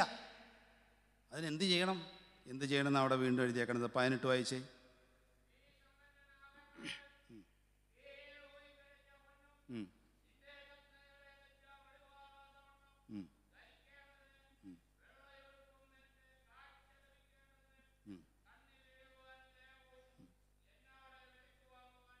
പറഞ്ഞു. എന്നോട് എന്തെന്നാ വായിച്ചേ? എന്നോട് വിലയ്ക്ക് വാങ്ങണം. കേട്ടോ, അതാണ് കോസ്റ്റ് എന്ന് പറയുന്നത്. വെറുതെ വചനം കേട്ട് പോകണമെന്ന് ഇപ്പോൾ ദേവദാസൻ പറഞ്ഞു കേട്ടില്ലേ?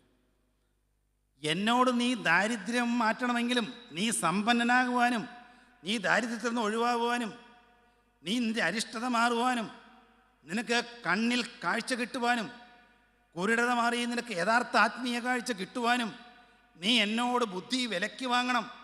നീ എന്നോട് ഉപദേശം വിലയ്ക്ക് വാങ്ങണം. അതിന് നീ കോസ്റ്റ് എന്നാ പറയുന്നത്, വില കൊടുക്കണം. അതിന് നീ കുറച്ച് കാര്യങ്ങൾ ചെയ്യുവാനുണ്ട്. ഇതാണ് ദൈവത്തിൻ്റെ മാസ്റ്റർ പ്ലാൻ സഹോദരങ്ങളെ. ദൈവത്തിൻ്റെ മാസ്റ്റർ പ്ലാൻ ഇതാണ്. എന്താണത്? സമ്പന്നനാകുവാൻ ഒന്നാമത് ദൈവം നമ്മുടെ ഹൃദയത്തിലേക്ക് കടന്നു വരണം.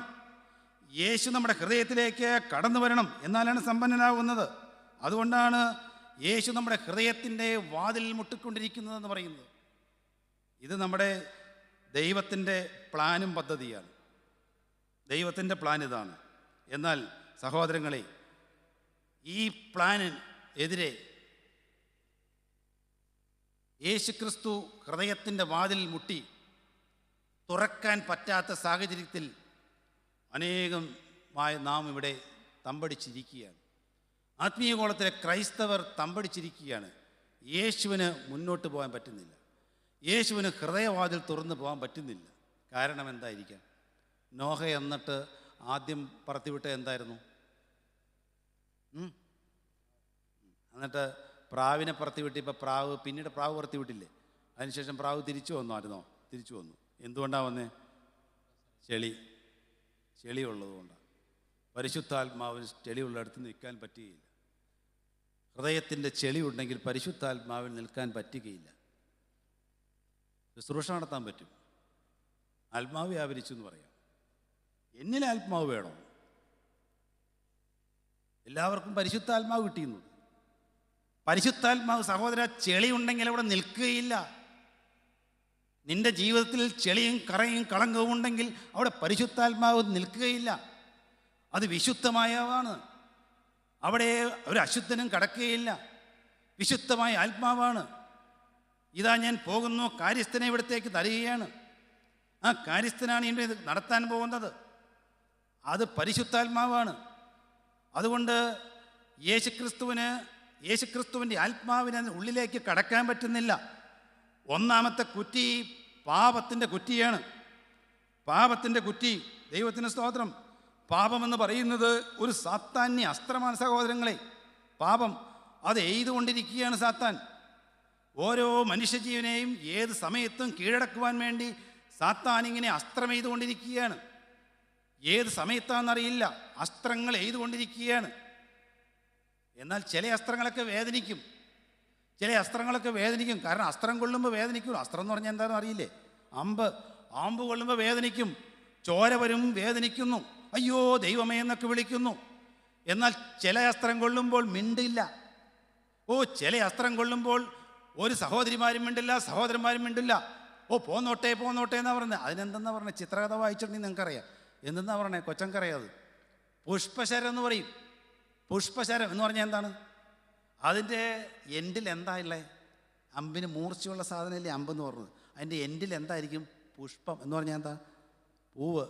അപ്പോൾ എയ്ത് കഴിയുമ്പോൾ കൊണ്ടുമ്പോൾ എന്തായിരിക്കും സുഖം? പറഞ്ഞോ, എന്ത് സുഖം? പുഷ്പശരം എന്ന് പറയുന്നത് അതിനാണ്. ചില അസ്ത്രങ്ങൾ പിശാച് ചെയ്തുകൊണ്ടിരിക്കുകയാണ്, ഓരോ ഭവനത്തിന്മേലും ചെയ്യുന്നുണ്ട്.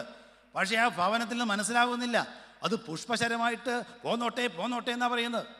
ചില ഊറിയ രസങ്ങളുണ്ട് സഹോദര നിൻ്റെ ജീവിതത്തിൽ. സഹോദരി, നിനക്ക് ചേർച്ചയില്ലാത്ത ചില വൈകൃതങ്ങളുണ്ട്. അതാണ് ഈ പുഷ്പശരം എന്ന് പറയുന്നത്. സാത്താനെ എന്ന അസ്ത്രത്തെ തിരിച്ചറിയാൻ പറ്റുന്നില്ല. ഒന്നാമത് പാപത്തിൻ്റെ കുറ്റിയാണ്. പാപത്തിൻ്റെ കുറ്റി എന്ന് പറഞ്ഞാൽ പാപമുണ്ടെങ്കിൽ അത് ഏറ്റുപറഞ്ഞ് കഴികൾ പ്രാപിച്ചാൽ പാപം മാഞ്ഞു കിട്ടും. ഈ ഭൂലോകത്ത് നാം ചെയ്തിരിക്കുന്ന പാപങ്ങളാണെങ്കിൽ ആ പാപം ഏറ്റുപറഞ്ഞാൽ പാപം കഴുകിക്കിട്ടും. കാരണം എന്താണ്? ദാവീദ് പറഞ്ഞു, എൻ്റെ ലംഘനങ്ങളെ ഞാൻ യഹോവയോട് ഏറ്റുപറയുമെന്ന് പറഞ്ഞതേയുള്ളൂ. അപ്പോൾ തന്നെ എന്തുണ്ടായി? അവൻ്റെ പാപത്തിൻ്റെ കുറ്റം ക്ഷമിച്ചു കൊടുത്തു. പാപം അവിടെ ഇല്ലാണ്ടായിപ്പോയി. എന്നാൽ സഹോദരങ്ങളെ, ദൈവത്തിൻ്റെ വലിയ നാമം മഹത്വപ്പെടട്ടെ. ബന്ധനത്തിൻ്റെ കുറ്റിയുണ്ട്. അതുപോലെ തന്നെ ദൈവത്തിന് സ്തോത്രം, ഈ ഏറ്റുപറഞ്ഞ് ഉപേക്ഷിച്ച പാപങ്ങൾക്ക് പുറമെ അന്തർലീനമായ പാപമുണ്ട്. ഒരു മനുഷ്യൻ ജനിക്കുമ്പോൾ തന്നെയുള്ള അന്തർലീനമായ പാപം. അതാണ് പൗലോസ് അപ്പോസ്തലൻ പറഞ്ഞ പാപപ്രമാണമെന്ന്. ഈ പാപപ്രമാണത്തിന് എന്നെ ബദ്ധനാക്കി കളയുകയാണ്. അയ്യോ, ഞാൻ ഇച്ഛിക്കാത്ത തിന്മയാണ് ചെയ്യുന്നത്. എനിക്ക് അമ്മായിയമ്മയോട് തറുതല പറയണമെന്നില്ല, പക്ഷെ ഞാൻ പറഞ്ഞു പോയി. എനിക്ക് കൂട്ടായ്മയിലെ സഹോദരങ്ങളെ വിധിക്കണമെന്നില്ല, പക്ഷേ ഞാൻ വിധിക്കുക. എനിക്ക് നുണ പറയണമെന്നില്ല, പക്ഷേ പറഞ്ഞു പോവുകയാണ്. സഹോദരങ്ങളെ, ചിന്തിച്ചു നോക്കണം. നമ്മുടെ ജീവിതത്തിൽ ഏതെല്ലാമാണ് അന്തർലീനമായി കിടക്കുന്ന പാപങ്ങൾ, പാപപ്രവണതകൾ, ഏറ്റുപറഞ്ഞ് ഉപേക്ഷിച്ചാൽ പോകില്ലാത്ത ചില പ്രവണതകൾ. അത് കർത്താവായ യേശുക്രിസ്തുവിൻ്റെ രക്തത്താലേ പോവുകയുള്ളൂ. യേശുക്രിസ്തുവിൻ്റെ രക്തത്താൽ മാത്രം മായ്ഞ്ഞു കിട്ടുന്നതാണ് അന്തർലീനമായിരിക്കുന്ന പാപമെന്ന് പറയുന്നത്. ഒന്നാമത്തെ കുറ്റി എന്ന് പറയുന്നത് പാപത്തിൻ്റെ കുറ്റിയാണ്. സഹോദരങ്ങളെ, ദൈവത്തിന് സ്തോത്രം. ഈ പാപത്തിൻ്റെ കുറ്റി നാം മാറ്റിയിട്ടേ പറ്റുള്ളൂ. ബന്ധനത്തിന് കുറ്റി ഉണ്ടാവും, ബന്ധനത്തിൻ്റെ കുറ്റി. അന്ന് ലോത്ത് അബ്രഹാം കൂടാരവാതിക്കലിരുന്നു. ഉൽപ്പത്തി പുസ്തകം 18-ാം അധ്യായം ആരംഭിക്കുന്നത് അങ്ങനെയാണ്. അബ്രഹാമിന് കൂടാരവാതിക്കലിരുന്നു എന്ന് പറഞ്ഞാൽ എന്താണ്? സ്വന്തം വീട്ടിലെ. എന്തിനാണ് കുറക്കം തോന്നുന്നുണ്ടോ? ഇല്ലല്ലോ, സ്വന്തം വീട്ടിലിരിക്കണമെന്ന്. കടത്തിൻ്റെ നിരം കണ്ടാന്നാണ് പറഞ്ഞത്. ഒറ്റ വാക്കിൽ പറഞ്ഞാൽ അങ്ങനെയാണ്. ഉൽപ്പത്തി പുസ്തകം 18-ാം അധ്യായം ആരംഭിക്കുന്നത് അബ്രഹാം കൂടാരവാതിക്കലിരുന്നു എന്ന് പറഞ്ഞാൽ എന്താണ്? സ്വന്തം ഭാര്യയെയും മക്കളെയും നോക്കിക്കൊണ്ടിരുന്നു. കുടുംബത്ത് കുരിശുവര ഉണ്ടായിരുന്നു. സന്ധ്യായാഗത്തിൻ്റെ സമയത്തായിരുന്നു കുരിശുവര. 11 മണിക്ക് ടി വിയിൽ ഫുട്ബോൾ കളി കഴിഞ്ഞിട്ടല്ല സഹോദര കുരിശു വരയ്ക്കേണ്ടത്. സന്ധ്യായാഗത്തിൻ്റെ സമയത്താണ് ദൈവദൂതന്മാർ ഇറങ്ങി വരുന്നത്. സൂര്യാനി ക്രിസ്തിക്കാരൻ കുരിശു വരയ്ക്കുന്ന സമയം എപ്പോഴാണ്? പള്ളിയിൽ പോകുമ്പോൾ കുരിശു വരയ്ക്കുന്ന സമയം പറഞ്ഞു തരാറുണ്ടോ? കുരിശു വരയ്ക്കൊരു സമയമുണ്ട്, പിതാക്കന്മാർ നിശ്ചയിച്ചത്. ആ സമയത്താണ് സന്ധ്യായാഗം നടത്തേണ്ടത്. അതാണ് നിനക്ക് തോന്നുമ്പോഴല്ല സന്ധ്യായാഗം നടത്തേണ്ടത്. നേരം വെളുത്ത് 10 മണിയാകുമ്പോഴല്ല പ്രഭാത പ്രാർത്ഥന നടത്തേണ്ടത്. പ്രഭാതത്തിൽ ദൈവത്തിൻ്റെ സൂര്യൻ ഉദിച്ചു വരികയാണ്. അപ്പോഴാണ് പ്രകാശം കൊടുക്കുകയാണ്. വെളിച്ചമേ വരിക, വെളിച്ചം ഒരു പ്രകാശമാണ്. ദൈവത്തിൻ്റെ ആത്മാവ് വരാൻ പോവുകയാണ്. അപ്പോഴാണ് നീ പ്രാർത്ഥിക്കേണ്ടത്. നിനക്ക് തോന്നുമ്പോൾ 10 മണിക്ക് നിൻ്റെ പ്രാതലെല്ലാം കഴിച്ചിട്ട് ശേഷമല്ല പ്രാർത്ഥന. സൗകര്യം ഉണ്ടെങ്കിൽ പ്രാർത്ഥിച്ചോട്ടോ. ഞാൻ പിതാക്കന്മാർ പറഞ്ഞതാണ് പറഞ്ഞത്. ദൈവത്തിന് സ്തോത്രം. സഹോദരങ്ങളെ, എന്താണ്? അബ്രഹാം കൂടാരവാതിക്കലിരുന്നു. തൊട്ടടുത്ത അധ്യായം എന്താ? 19-ാം അധ്യായം. 19-ാം അധ്യായം ആരംഭിക്കുന്നത് എങ്ങനെയാണ്? ലോത്ത് പട്ടണവാതിക്കലിരുന്നു. അബ്രഹാം കൂടാരവാതിക്കലിരുന്നു, ലോത്ത് പട്ടണവാതിക്കലിരുന്നു. എന്തുണ്ടായി? പട്ടണത്തിലേക്ക് നോക്കിക്കൊണ്ടിരിക്കുകയാണ്. ഈ ലോകത്തിലേക്കാണ് ലോത്തിൻ്റെ കണ്ണ്. നീരോട്ടമുള്ള സ്ഥലത്തേക്കാണ് നോക്കുന്നത്. ഇന്ന് എത്ര രൂപ വരുമാനം കിട്ടുമെന്നാണ് നോക്കണത്. ഇന്ന് എങ്ങനെ ബാങ്ക് ബാലൻസ് ഉണ്ടാക്കാം, ഇന്ന് എത്ര രൂപ സമ്പാദിക്കാം, ഇവിടെ ഭണ്ണാരത്തിൽ എത്ര രൂപ വീഴും. ഇതൊക്കെയാ ചിന്തകൾ, ഇതൊക്കെയാ ചിന്ത. ലോത്ത് പട്ടണവാതിക്കലാണ് ഇരിക്കുന്നത്. സഹോദരങ്ങളെ, ദൈവത്തിൻ്റെ വചനത്തിന് മാറ്റമില്ല. ഏതർത്ഥത്തിലായാലും ദൈവത്തിൻ്റെ വചനം വചനം തന്നെയാണ്. ഉൽപ്പത്തി പുസ്തകം 19-ാം അധ്യായം ആരംഭിക്കുന്നത് ലോത്ത് പട്ടണവാതിക്കലിരുന്നു. നശിച്ചുപോയി.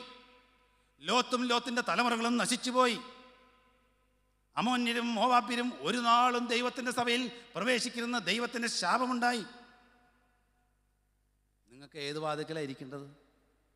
കൂടാരവാതിക്കലാണോ ഇരിക്കേണ്ടത്? പട്ടണവാതിക്കലാണോ ഇരിക്കേണ്ടത്? തീരുമാനമെടുത്തോളൂ. കൂടാരവാതിക്കലാണെങ്കിൽ അതിൻ്റെ സാക്ഷ യേശു മാറ്റിത്തരും. പട്ടണവാതിക്കലാണെങ്കിൽ സഹോദര കരയണം. യേശു കുറ്റി തുറക്കാൻ പോവുകയാണ്. നിങ്ങൾ വിശ്വസിക്കുന്നുണ്ടോ? യേശു ബന്ധനത്തിൻ്റെ കുറ്റി അഴിക്കാൻ പോവുകയാണ്. നീ ഇരിക്കുന്ന എവിടെയാണ് നിന്ദിക്കണം? നീ ഇരിക്കുന്നത് അബ്രഹാം ഇരുന്ന കൂടാരവാതിക്കലാണോ, അതോ നീ തെറ്റിമാറിയിൽ പട്ടണവാതിക്കലാണോ ഇരിക്കുന്നത്? ചിന്തിച്ചു നോക്കണം. നിന്റെ ജീവിതത്തിൽ മേലെ പട്ടണത്തിലേക്ക് ഇറങ്ങിപ്പോക്കുണ്ടായോ? നിന്റെ ജീവിതത്തിൽ ഈ ലോകം വന്ന് കയറിയോ? ഈ ലോകമാണോ നിനക്ക് ഏറ്റവും വലിയ കാര്യം, അതോ ആത്മാവാണോ പ്രശ്നം? ദൈവത്തിൻ്റെ പരിശുദ്ധാത്മാവാണോ വേണ്ടത്, അതോ ഈ ലോകമാണോ വേണ്ടത്? ഈ ലോകത്തിലേക്ക് ഇറങ്ങിപ്പോയെങ്കിൽ നിന്റെ സാക്ഷി ആര് മാറ്റിത്തരും? ഇന്ന് ബന്ധനത്തിൻ്റെ കുറ്റിയിറക്കാൻ യേശു വന്നിട്ടുണ്ട്. യേശു നിന്റെ കുറ്റിയിറക്കുമ്പോൾ സഹോദര നീ ലജ്ജിച്ച് പറയണം, കർത്താവേ, എൻ്റെ ജീവിതത്തിന്മേൽ എനിക്ക് ബന്ധനത്തിൻ്റെ കുറ്റിയുണ്ട്. എൻ്റെ ജീവിതത്തിന്മേൽ ഞാൻ പട്ടണവാതിക്കൽ ഇരുന്നവനാണ്. എൻ്റെ ജീവിതത്തിന്മേൽ ഞാൻ അരുതാത്ത സ്ഥലത്ത് പോയവനാണ്. എൻ്റെ കാലടികളിന്മേൽ കർത്താവെ ഞാൻ അരുതാത്ത സ്ഥലത്തേക്ക് സഞ്ചരിച്ചതാണ്. എൻ്റെ ചുണ്ടുകളിന്മേൽ ഞാൻ അരുതാത്തത് പറഞ്ഞവനാണ്. എൻ്റെ ചുണ്ടുകളിന്മേൽ ഞാൻ അരുതാത്തത് വലിച്ചവനാണ്. ഞാൻ കുടിക്കാൻ പാടില്ലാത്ത എൻ്റെ നാവിന്മേൽ രുചി നോക്കിയവനാണ്. പറയാൻ പാടില്ലാത്ത എൻ്റെ നാവ് കൊണ്ട് പറഞ്ഞവനാണ്. ചിന്തിക്കാൻ പാടില്ലാത്ത എൻ്റെ ചിന്താമണ്ഡലത്തിൽ വന്നതാണ്. പറയാൻ പറ്റുന്നുണ്ടോ? അങ്ങനെ പറയാൻ പറ്റുന്നുണ്ടെങ്കിൽ യേശു കുറ്റിയെടുക്കും. സഹോദര സഹോദരി, അങ്ങനെ പറയാൻ പറ്റുന്നുണ്ടോ? ഈ മധ്യാഹ്ന വേളയിൽ നിനക്ക് പറയാൻ പറ്റുന്നുണ്ടോ, കർത്താവേ ഇന്ന് നീ എന്നോട് സമ്പാദിക്കണം, എൻ്റെ കുറ്റിയൊന്ന് മാറ്റിത്തരണമേ എന്ന് പറയാമോ? പാപത്തിൻ്റെ കുറ്റി മാറ്റിത്തരണം. സഹോദരങ്ങളെ, ദൈവത്തിന് സ്തോത്രം.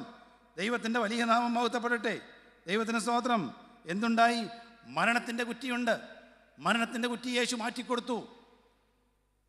ലാസറേ പുറത്തു വരിക എന്ന് പറഞ്ഞു. ലാസർ പുറത്തു വന്നു. മരണത്തിൻ്റെ കുറ്റി മാറ്റിക്കൊടുത്തു. ദൈവത്തിൻ്റെ വലിയ നാമം മഹത്വപ്പെടട്ടെ. ദൈവത്തിന് സ്തോത്രം. ദൈവത്തിൻ്റെ വലിയ നാമം മഹത്വപ്പെടട്ടെ. ആ കുറ്റി നിങ്ങൾക്കിന്ന് മാറ്റിത്തരും. അവിടെ യേശു ഒരു വാതിൽ തരും. യേശുവിന് തുറക്കാൻ പറ്റുന്നൊരു വാതിൽ. നിങ്ങൾക്ക് അസ്യൂം ചെയ്യാൻ പറ്റുന്നുണ്ടോ? യേശുവിന് പുറത്തുനിന്ന് തുറക്കാൻ പറ്റുന്നൊരു വാതിൽ തരും നിങ്ങൾക്ക്. നിങ്ങൾ വിശ്വസിക്കുകയാണെങ്കിൽ ദൈവത്തിൻ്റെ മഹത്വം കാണും. കാരണം യേശു പറഞ്ഞു, ഞാൻ തന്നെയാണ് വാതിൽ എന്ന് പറഞ്ഞു. അതാണ് പുറത്തുനിന്ന് തുറക്കുന്ന വാതിൽ എന്ന് പറഞ്ഞു. യേശു പറഞ്ഞു, ഞാനാണ് വാതിൽ എന്ന് പറഞ്ഞു. എവിടെ പറഞ്ഞു? യോഹന്നാന്റെ സുവിശേഷം 10-ാം അധ്യായം 9-ാം വാക്യത്തിൽ യേശു പറഞ്ഞു, ഞാനാണ് വാതിൽ എന്ന്. ഐ ആം ദ ഡോർ എന്നാണ് പറഞ്ഞത്. ഞാൻ നല്ല ഗുരുവാണ്. ദൈവത്തിന് സ്തോത്രം. കർത്താവ് യേശു ക്രിസ്തു ആടുകളുടെ വാതിലാകുമെന്ന് പറഞ്ഞു. 10-ാം അധ്യായത്തിൻ്റെ 7-ാം വാക്യത്തിലേക്ക് വരുമ്പോൾ യോഹന്നാന്റെ സുവിശേഷം 10-ാം അധ്യായം 7-ാം വാക്യം വായിക്കാം. യേശു പിന്നെയും അവരോട് പറഞ്ഞത്, ആമേൻ ആമേൻ, ഞാൻ നിങ്ങളോട് പറയുന്നു, ആടുകളുടെ വാതിൽ ഞാനാകുന്നു. എനിക്ക് മുമ്പേ വന്നവരൊക്കെയും കള്ളന്മാരും കവർച്ചക്കാരും അത്രേ. യേശു മുൻ വാതിലാകുന്നു. എനിക്ക് മുമ്പേ വന്നൊക്കെ കള്ളന്മാരുടെ വാതിലാണ്. ഈ വാതിൽ യേശുവാണ്. ആ വാതിലാണ് ഇന്ന് നിന്റെ ഹൃദയത്തിൽ പിറ്റ് ചെയ്യാൻ പോകുന്നത്. നീ കസേര വിട്ട് എഴുന്നേൽക്കുന്നതിന് മുമ്പ് യേശുവിന് ഒരാഗ്രഹമുണ്ട്. ചീത്തയായിപ്പോയ വാതിലുകളുണ്ട്. അടച്ചടച്ച് കുറ്റിയെല്ലാം തെറുത്ത് തകർന്നു പോയ വാതിലുകൾ, കുറ്റിയെല്ലാം തകർന്ന് സാക്ഷികളെല്ലാം ഒടിഞ്ഞു പോയ വാതിലുകളുണ്ട്. ആ വാതിൽ മാറ്റി ഫിറ്റ് ചെയ്യാൻ പോവുകയാണ്. ഇന്ന് വൈകുന്നേരം യേശു ഒരു വാതിൽ ഫിറ്റ് ചെയ്യാൻ പോവുകയാണ്. നിന്റെ ഹൃദയത്തിന്മേൽ ആരും തുറക്കാത്തൊരു വാതിൽ, എന്നാൽ അടച്ചു കഴിഞ്ഞാൽ ആർക്കും തുറക്കാൻ പറ്റാത്ത വാതിൽ, യേശുവിന് മാത്രം തുറക്കാൻ പറ്റുന്ന വാതിൽ വേണോ? ഇന്ന് നിങ്ങൾക്ക് വേണമെങ്കിൽ നിങ്ങൾക്ക് പ്രാർത്ഥിച്ചുകൊണ്ടിരിക്കാം, കർത്താവേ, യേശു എന്ന വാതിലിൻ്റെ ഹൃദയത്തിനുള്ളിൽ ഒന്ന് സ്ഥാപിച്ചേരണമേ. ഞാൻ വാതിലാകുന്നുവെന്ന് യേശു പറഞ്ഞുവല്ലോ. കർത്താവേ, ഈ കസേര വിട്ട് എഴുന്നേൽക്കുന്നതിന് മുമ്പ് എൻ്റെ പാപം നീ കണക്കിലെടുക്കാതെ, എൻ്റെ വന്ന സകല മ്ലേച്ഛതകളും കണക്കിലെടുക്കാതെ, എൻ്റെ ഹൃദയത്തിൻ്റെ ഭാരം നീ കണക്കിലെടുക്കാതെ, കർത്താവേ, ഇന്ന് നീ എനിക്കൊരു പുതിയ വാതിൽ തരണമേ. കർത്താവ് പറഞ്ഞു, ഞാനാകുന്നു വാതിലെന്ന് പറഞ്ഞു. എന്നാൽ ആ വാതിലിന്ന് കർത്താവേ എൻ്റെ ഹൃദയത്തിന്മേൽ ഇന്നൊന്ന് ഫിറ്റ് ചെയ്ത് തരണമേ. ഞാൻ ആടുകളുടെ വാതിലാകുന്നു എന്ന് പറഞ്ഞു. സഹോദരങ്ങളെ, അതുകൊണ്ട് യേശു എന്ന വാതിൽ, ദൈവത്തിൻ്റെ വലിയ നാമം മഹത്വപ്പെടട്ടെ. ഒന്നാമത്തെ വാതിൽ യേശു ഫിറ്റ് ചെയ്യുന്ന വാതിൽ, ആടുകളുടെ വാതിൽ. രണ്ടാമത്തെ വാതിൽ ഏതാന്ന് നോക്കാം. ഹോശയ്യാ പ്രവചനം 2-ാം അധ്യായം 14-15.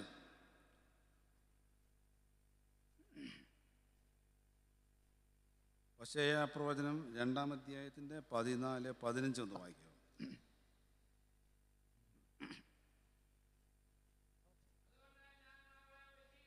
ഉം. ഉം. ഉം. ഉം. സ്തോത്രം. മതി മതി, സ്തോത്രം. ഇന്ന് ഞാൻ അവൾക്ക് എന്ത് കൊടുക്കും? പ്രത്യാശയുടെ വാതിലായി ഞാൻ കൊടുക്കാൻ പോവുകയാണ്. ആഗോർ താഴ്വരയെ ഇന്ന് പ്രത്യാശയുടെ വാതിലാക്കാൻ പോവുകയാണ്. കള്ളത്തരവും കാപട്യവും ചതിവും വഞ്ചനയും നിറഞ്ഞ ഹൃദയത്തെ ഇന്ന് മാറ്റാൻ പോവുകയാണെന്നാണ് പറഞ്ഞത്. കള്ളത്തരവും ചതിവും വഞ്ചനയും ദുഷ്ടതയും പേക്കൂത്തും അശുദ്ധിയും നിറഞ്ഞ ഹൃദയത്തെ ഞാൻ ഇന്ന് പ്രത്യാശയുടെ വാതിലാക്കുമെന്നാണ് പറഞ്ഞത്. ഞാൻ പ്രത്യാശയുടെ വാതിലാക്കാൻ പോവുകയാണ്. ദൈവത്തിന് സ്തോത്രം. അന്ന് അവിടെ പറയാനുള്ള കാരണം എന്താണ്? അവിടെ യോശുവയുടെ പുസ്തകത്തിൽ 7-ാം അധ്യായം 13-ാം അധ്യായത്തിലേക്ക് വരുമ്പോഴാണ് ആകാൻ പാപം ചെയ്തു.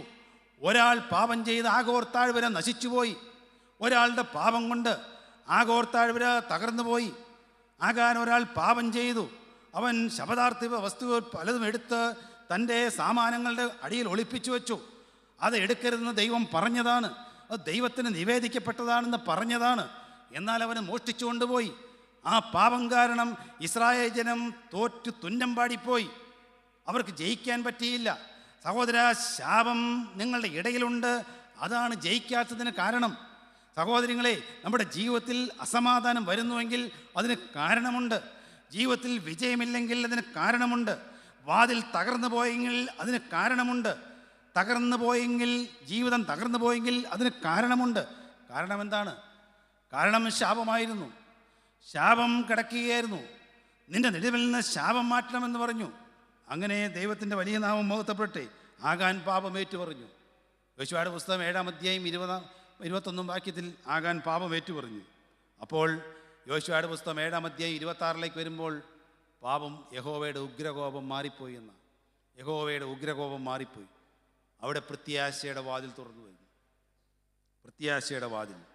ഒന്നാമത്തെ വാതിൽ ആടുകളുടെ വാതിൽ, രണ്ടാമത്തെ വാതിൽ പ്രത്യാശയുടെ വാതിൽ, മൂന്നാമത്തെ വാതിൽ ഏതാണെന്ന് പറയും. ഞാൻ വേഗം പറഞ്ഞു പോവുകയാണ്. വചനത്തിൻ്റെ വാതിൽ.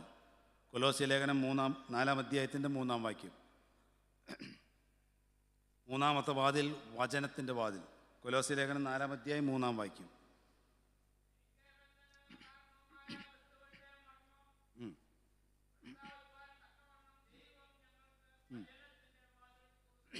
വചനത്തിൻ്റെ വാതിൽ തുറന്നു കിട്ടി.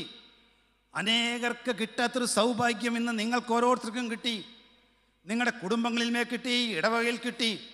ഈ കൂട്ടായ്മ മുഖാന്തരം 50-ലേറെ വർഷങ്ങളായി പ്രവർത്തിക്കുന്ന ഈ കൂട്ടായ്മ മുഖാന്തരം വചനത്തിൻ്റെ വാതിൽ തുറന്നു. സാക്ഷാൽ യേശുക്രിസ്തുവിനെ ഓരോ ഹൃദയത്തിലേക്കും പാകിക്കൊടുക്കുവാൻ വചനത്തിൻ്റെ വാതിൽ തുറന്നു കിട്ടി. ഒരു കാലത്ത് ഞാൻ നേരത്തെ പറഞ്ഞുവല്ലോ, അതിക്രമങ്ങളിലും പാപങ്ങളിലും മരിച്ചു കിടന്നവരല്ലായിരുന്നു നാം. ഇസ്രായേൽ പൗരതയോട് സംബന്ധമില്ലാത്തവരായി ജീവിച്ചവരല്ലേ? ഈ ലോകത്തിൻ്റെ കാലഗതി അനുസരിച്ച് ജീവിച്ചവരല്ലേ? എന്നാൽ വചനത്തിൻ്റെ വാതിൽ തുറന്നു കൊണ്ടതല്ലേ സഹോദരങ്ങളെ നമുക്ക് ഈ നല്ല രംഗത്ത് ഇരിക്കാൻ പറ്റിയത്? ദൈവത്തിൻ്റെ വലിയ നാമം മഹത്വപ്പെടട്ടെ. വചനത്തിൻ്റെ വാതിൽ തുറന്നു കിട്ടി. എൻ്റെ 38-ാമത്തെ വയസ്സിൽ ഞാനൊരു ആഗോർ താഴ്വരയിൽ ജീവിച്ചവനാണ്. ശാപം കൊടി കുത്തിവാണ് ഒരു ആഗോർ താഴ്വര. എന്നും കലഹവും ദുഃഖവും നിരാശയും സങ്കടവും കണ്ണുനീരും മാത്രം നിറഞ്ഞ ഒരു ആഗോർ താഴ്വര. അവിടെ ശാപം മാത്രമേ ഉണ്ടായിരുന്നുള്ളൂ, അവിടെ കലഹം മാത്രമേ ഉണ്ടായിരുന്നുള്ളൂ. എന്നാൽ അവിടെ വചനത്തിൻ്റെ വാതിൽ തുറന്നു. എൻ്റെ 38-ാമത്തെ വയസ്സിൽ വചനത്തിൻ്റെ വാതിൽ തുറന്നു എന്ന് ദൈവത്തിൻ്റെ ആത്മാവ് എന്നിലേക്ക് പാകിക്കിട്ടി. എനിക്ക് മനസ്സിലായി ഇത് വചനത്തിൻ്റെ വാതിലാണ് തുറന്നതെന്ന്. അന്ന് മുതൽ ആ താഴ്വരകൾ മാറാൻ തുടങ്ങി. ദൈവത്തിൻ്റെ വചനം പ്രസ്താവിക്കുന്ന താഴ്വരയായി മാറി. വചനത്തിൽ രസിക്കുന്ന മക്കളായി മാറി. ആ അനുഭവം നിങ്ങൾക്ക് വേണമോ? ആ അനുഭവം നിങ്ങൾക്ക് വേണമോ? വചനത്തിൻ്റെ വാതിൽ തുറന്നു തന്നു. യേശു ക്രിസ്തു വചനത്തിൻ്റെ വാതിൽ വയ്ക്കും. ബന്ധനത്തിൻ്റെ കുറ്റിയെല്ലാം മാറ്റിത്തരും. യേശു എന്ന ആടുകളുടെ വാതിലവണ് വെച്ചു തരും. ദൈവത്തിന് സ്തോത്രം. ദൈവത്തിൻ്റെ വലിയ നാമം മഹത്വപ്പെടട്ടെ. യേശു ശാപഗ്രസ്തമായ ആഗോർ താഴ്വരയെ മാറ്റി അവിടെ പ്രത്യാശയുടെ വാതിൽ തുറന്നു തരും. യേശു വചനത്തിൻ്റെ വാതിൽ വെച്ച് തരും. ഏത് വാതിലാണ് വേണ്ടത്? ഈ വാതിലെല്ലാം നമുക്ക് വേണം. ദൈവത്തിൻ്റെ സ്തോത്രം. ദൈവത്തിൻ്റെ വലിയ നാമം മഹത്വപ്പെടട്ടെ. ഒരു വാതിലൂടെ സംസാരിക്കാം, അനേകം വാതിലുകളുണ്ട്. ദൈവത്തിൻ്റെ സ്തോത്രം. അപ്പോസ്തല പ്രവൃത്തികൾ 14-ാം അധ്യായത്തിൻ്റെ 27-ാമത്തെ വാക്യത്തിൽ അന്യഭാഷയിൽ സംസാരിക്കുന്നുവെങ്കിൽ അപ്പോസ്തല പ്രവൃത്തി 14-27 വായിച്ചു. അവിടെ എത്തിയ ശേഷം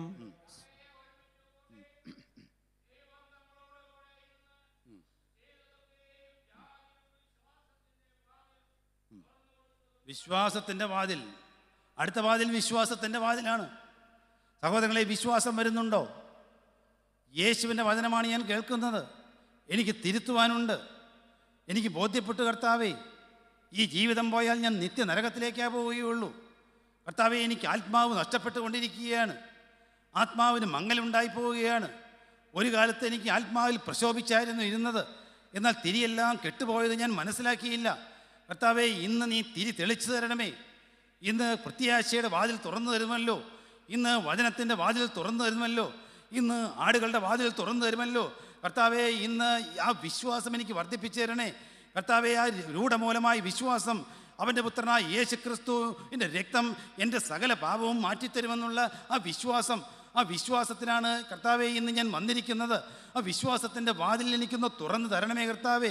യേശുവിൻ്റെ രക്തം അതിക്രമങ്ങളൊക്കെയും മോചിക്കുമെന്ന്, യേശുവിൻ്റെ രക്തമാണ് പാപപരിഹാരമെന്നുള്ളത്, യേശുവിൻ്റെ രക്തത്തിനെ വിജയി കൊടുക്കാൻ പറ്റുകയുള്ളൂ എന്നുള്ളത്, യേശുവിൻ്റെ രക്തത്തിനെ അടഞ്ഞ വാതിൽ തുറക്കാൻ പറ്റുകയുള്ളൂ എന്നുള്ള ആ വിശ്വാസം എനിക്ക് തരണമേ കർത്താവേ. നിങ്ങൾ പ്രാർത്ഥിച്ചുകൊണ്ടിരിക്കണം. നിങ്ങൾ പ്രാർത്ഥിച്ചു കഴിഞ്ഞാൽ ഒരു വാതിലോടെയുണ്ട്. അത് കർത്താവായ യേശു ക്രിസ്തു ന്യായാധിപതിയായി നിൽക്കുന്ന വാതിൽ. ഈ 4 വാതിലുകളും നിങ്ങളുടെ ജീവിതത്തിൽ ഉറപ്പിച്ചു എന്ന് നിങ്ങൾക്ക് തോന്നിയെങ്കിൽ, യേശു സൗജന്യമായി കാവൽ നിൽക്കുന്ന ഒരു വാതിലുണ്ട്. അതാണ് ന്യായാധിപതിയെ. യാക്കോബിൻ്റെ ലേഖനം 5-ാം അധ്യായം 10-ാം വാക്യം. സഹോദരന്മാരെ, കർത്താവിൻ്റെ നാമത്തിൽ സംസാരിച്ച പ്രവാചകന്മാരെ കഷ്ടാനുഭവത്തിലും ദീർഘക്ഷമയ്ക്കും ദൃഷ്ടാന്തമായി വിചാരിച്ചുകൊള്ളുവിൻ. സഹിഷ്ണുത കാണിച്ചവരെ നാം ഭാഗ്യവാന്മാർ എന്ന് പുകഴ്ത്തുന്നു. യോബിൻ്റെ സഹിഷ്ണുത നിങ്ങൾ കേട്ടും. യാക്കോബിൻ്റെ ലേഖനം 5-ാം അധ്യായം 10 വായിക്കുന്നത്.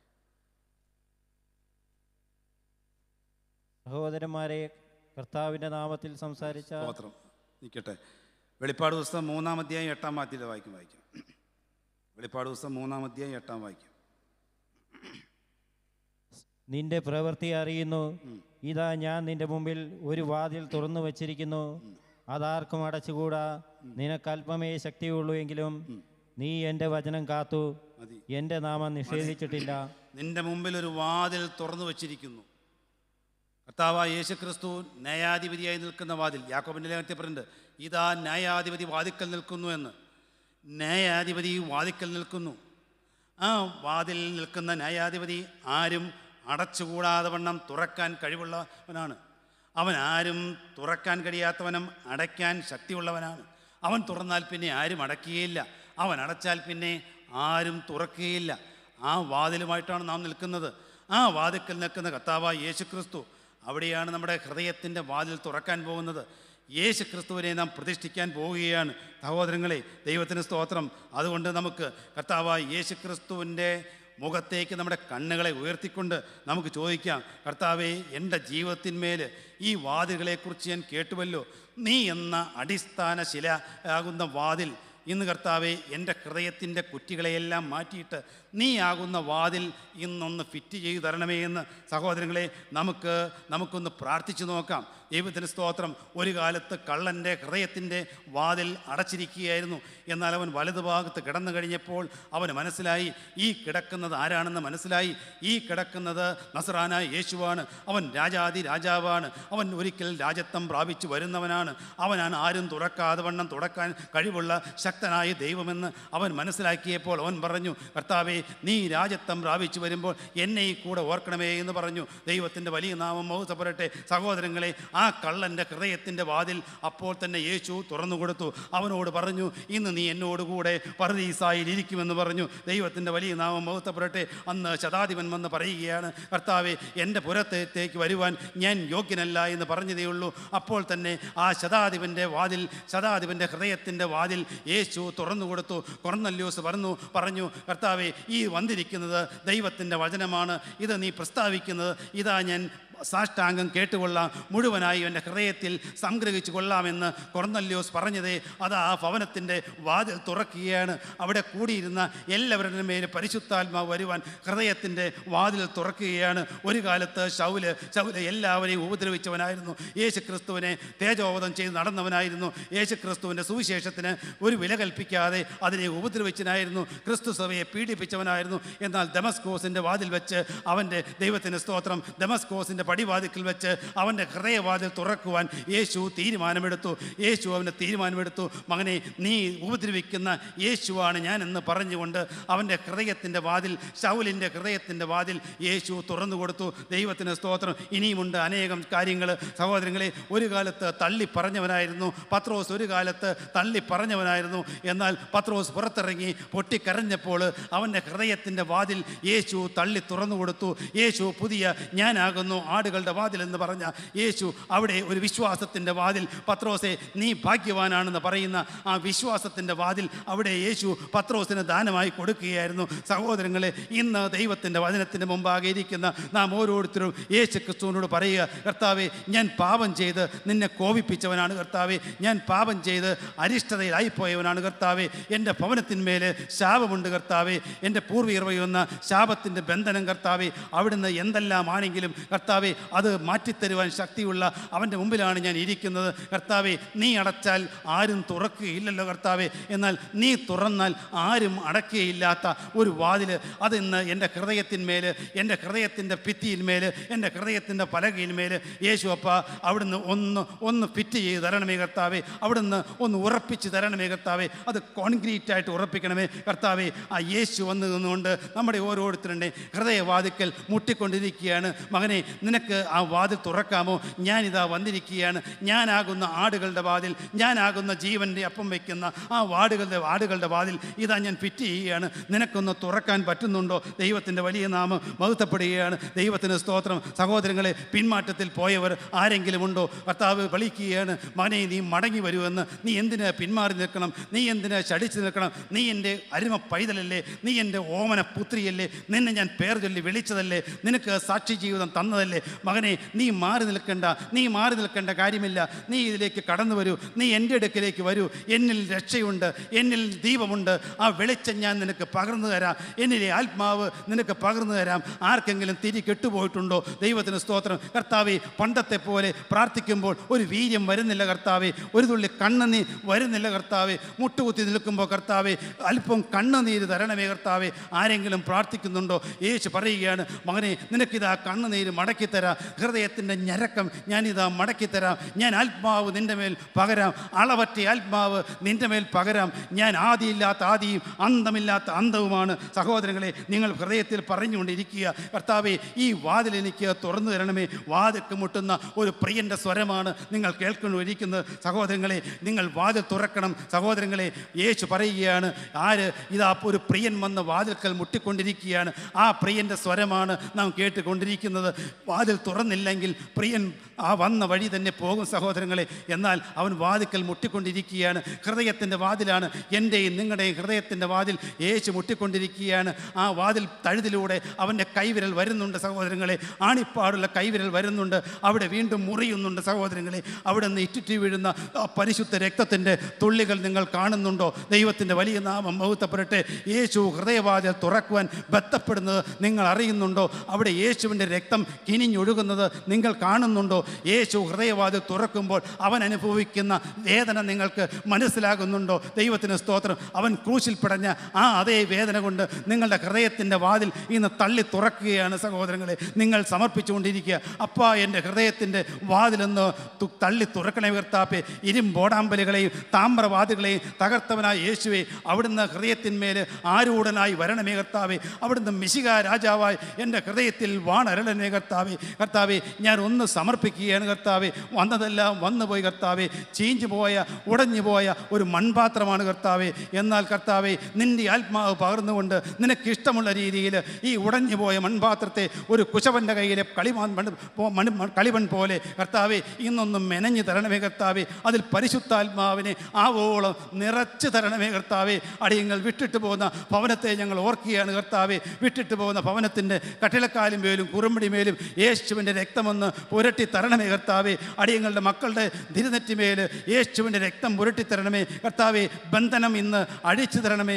ഭാര്യാഭർത്തൃ ബന്ധത്തിൻ്റെ വിള്ളൽ ഇന്ന് മാറ്റിത്തരണമേ കർത്താവേ. അനേക രോഗത്തിൻ്റെ വലിയ ബാധകളാൽ ഞെരുങ്ങുന്നുവല്ല കർത്താവേ. എന്നാൽ രോഗത്തിന്മേൽ യേശുവിൻ്റെ അണിപ്പാടുള്ള കരമൊന്ന് വെക്കണേ കർത്താവേ. അവിടെ പരിശുദ്ധ രക്തം കൊണ്ട് ഒരു മുദ്ര കൊടുക്കണേ കർത്താവേ. സാമ്പത്തിക കടഭാരത്താൽ അഥവാ ഞങ്ങൾ വലഞ്ഞു പോകുന്നു കർത്താവേ, അടിയങ്ങളോട് മനസ്സലിയണമേ. അവിടുത്തെ ഇഷ്ടം ഞങ്ങളിൽ നിറവേറണം കർത്താവെ. അനേകർ ഞങ്ങളുടെ മക്കളെല്ലാം ഇതേ അനേകർ വിദേശ നാടുകളിൽ ഇരിക്കുന്നു കർത്താവെ. അവരോട് അപ്പനൊന്ന് മനസ്സിലേ കർത്താവെ, അപ്പനും അമ്മയുമായ കർത്താവെ, ഇതാ ഞങ്ങൾ സാഷ്ടാംഗം ഇവിടെ വീണുകൊള്ളാം കർത്താവെ. എൻ്റെ മക്കൾക്ക് നീ ഒരു അഭിവൃദ്ധി കൊടുക്കണേ കർത്താവെ. ഇതാ എൻ്റെ ഹൃദയവാതിൽ തുറന്നുകൊണ്ട് നീ എന്ന വാതിൽ ഇതാ ഞാൻ പുനഃപ്രതിഷ്ഠിക്കുവാൻ ഞാൻ തീരുമാനിക്കുകയാണ്.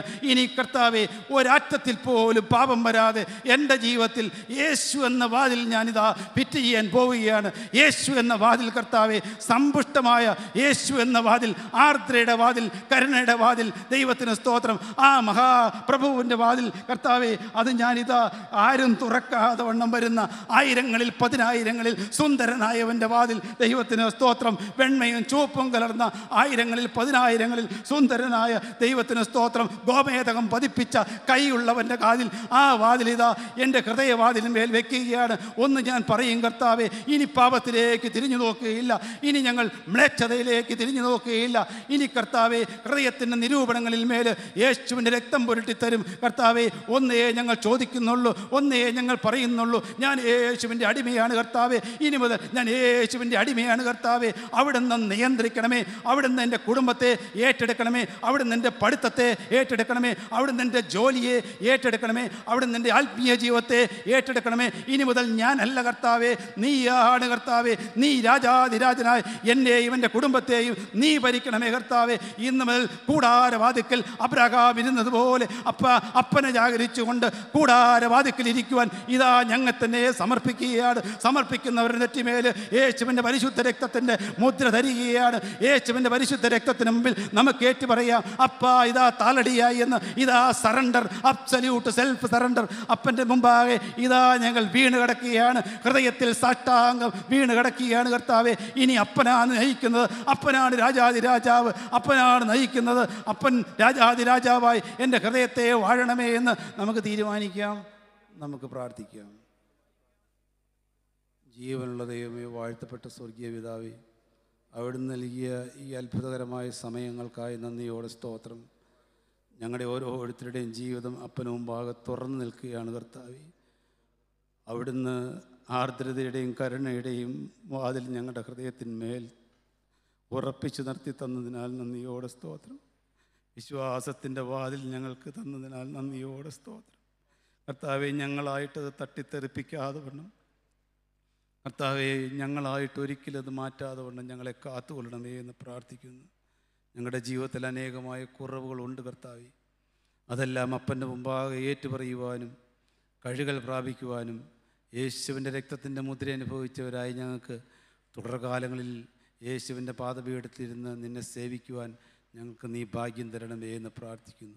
ഈ കൂട്ടായ്മയെ കടന്ന് അഭിവൃദ്ധിപ്പെടുത്തണമേ, അവിടുന്ന് കർത്താവെ വാഴ്ത്തണമേ. ഈ കൂട്ടായ്മയിൽ ഈ ദേശത്ത് പ്രവർത്തിക്കുന്നവരെ കർത്താവ് നിറപടിയായി അനുഗ്രഹിക്കണമേ. ഞങ്ങളുടെ ഓരോരുത്തരെയും ഭവനത്തെ നീ അനുഗ്രഹിക്കണമേ. ഞങ്ങളുടെ വിവിധമായ ആവശ്യങ്ങളിൽ നിൻ്റെ കരം വയ്ക്കണമേ കർത്താവെ. ഞങ്ങളുടെ മനസ്സിനെ നീ തണുപ്പിക്കണമേ, ഹൃദയത്തെ ശാന്തമാക്കണമേ കർത്താവെ. അപ്പൻ്റെ പാദപീഠത്തിൽ അപ്പന് തിരുതുള്ളി കണ്ണുനീര് മാത്രം ഇതാ ഞങ്ങൾ അർപ്പിക്കുകയാണ് കർത്താവെ. അടിയങ്ങളെ ഇത്രത്തോളം ക്രൂശിൻ്റെ ചിറകിൽ മറച്ചു നിർത്തിയ സ്നേഹത്തിനായി സ്തോത്രം. സകല മാനവും മഹത്വവും അറുക്കപ്പെട്ട കുഞ്ഞാടിന് മാത്രം യേശു ക്രിസ്തുവിൻ്റെ അതിപരിശുദ്ധ നാമത്തിൽ തന്നെ പിതാവാൻ ദൈവത്തിൻ്റെ സ്നേഹവും ഏകജാതനായ പുത്രൻ്റെ കൃപയും പരിശുദ്ധാത്മാവിൻ്റെ സംബന്ധവും സഹവാസവും നാം എല്ലാവരോടും കൂടെ എന്നും എന്നാളും ഉണ്ടായിരിക്കുമാറാകട്ടെ.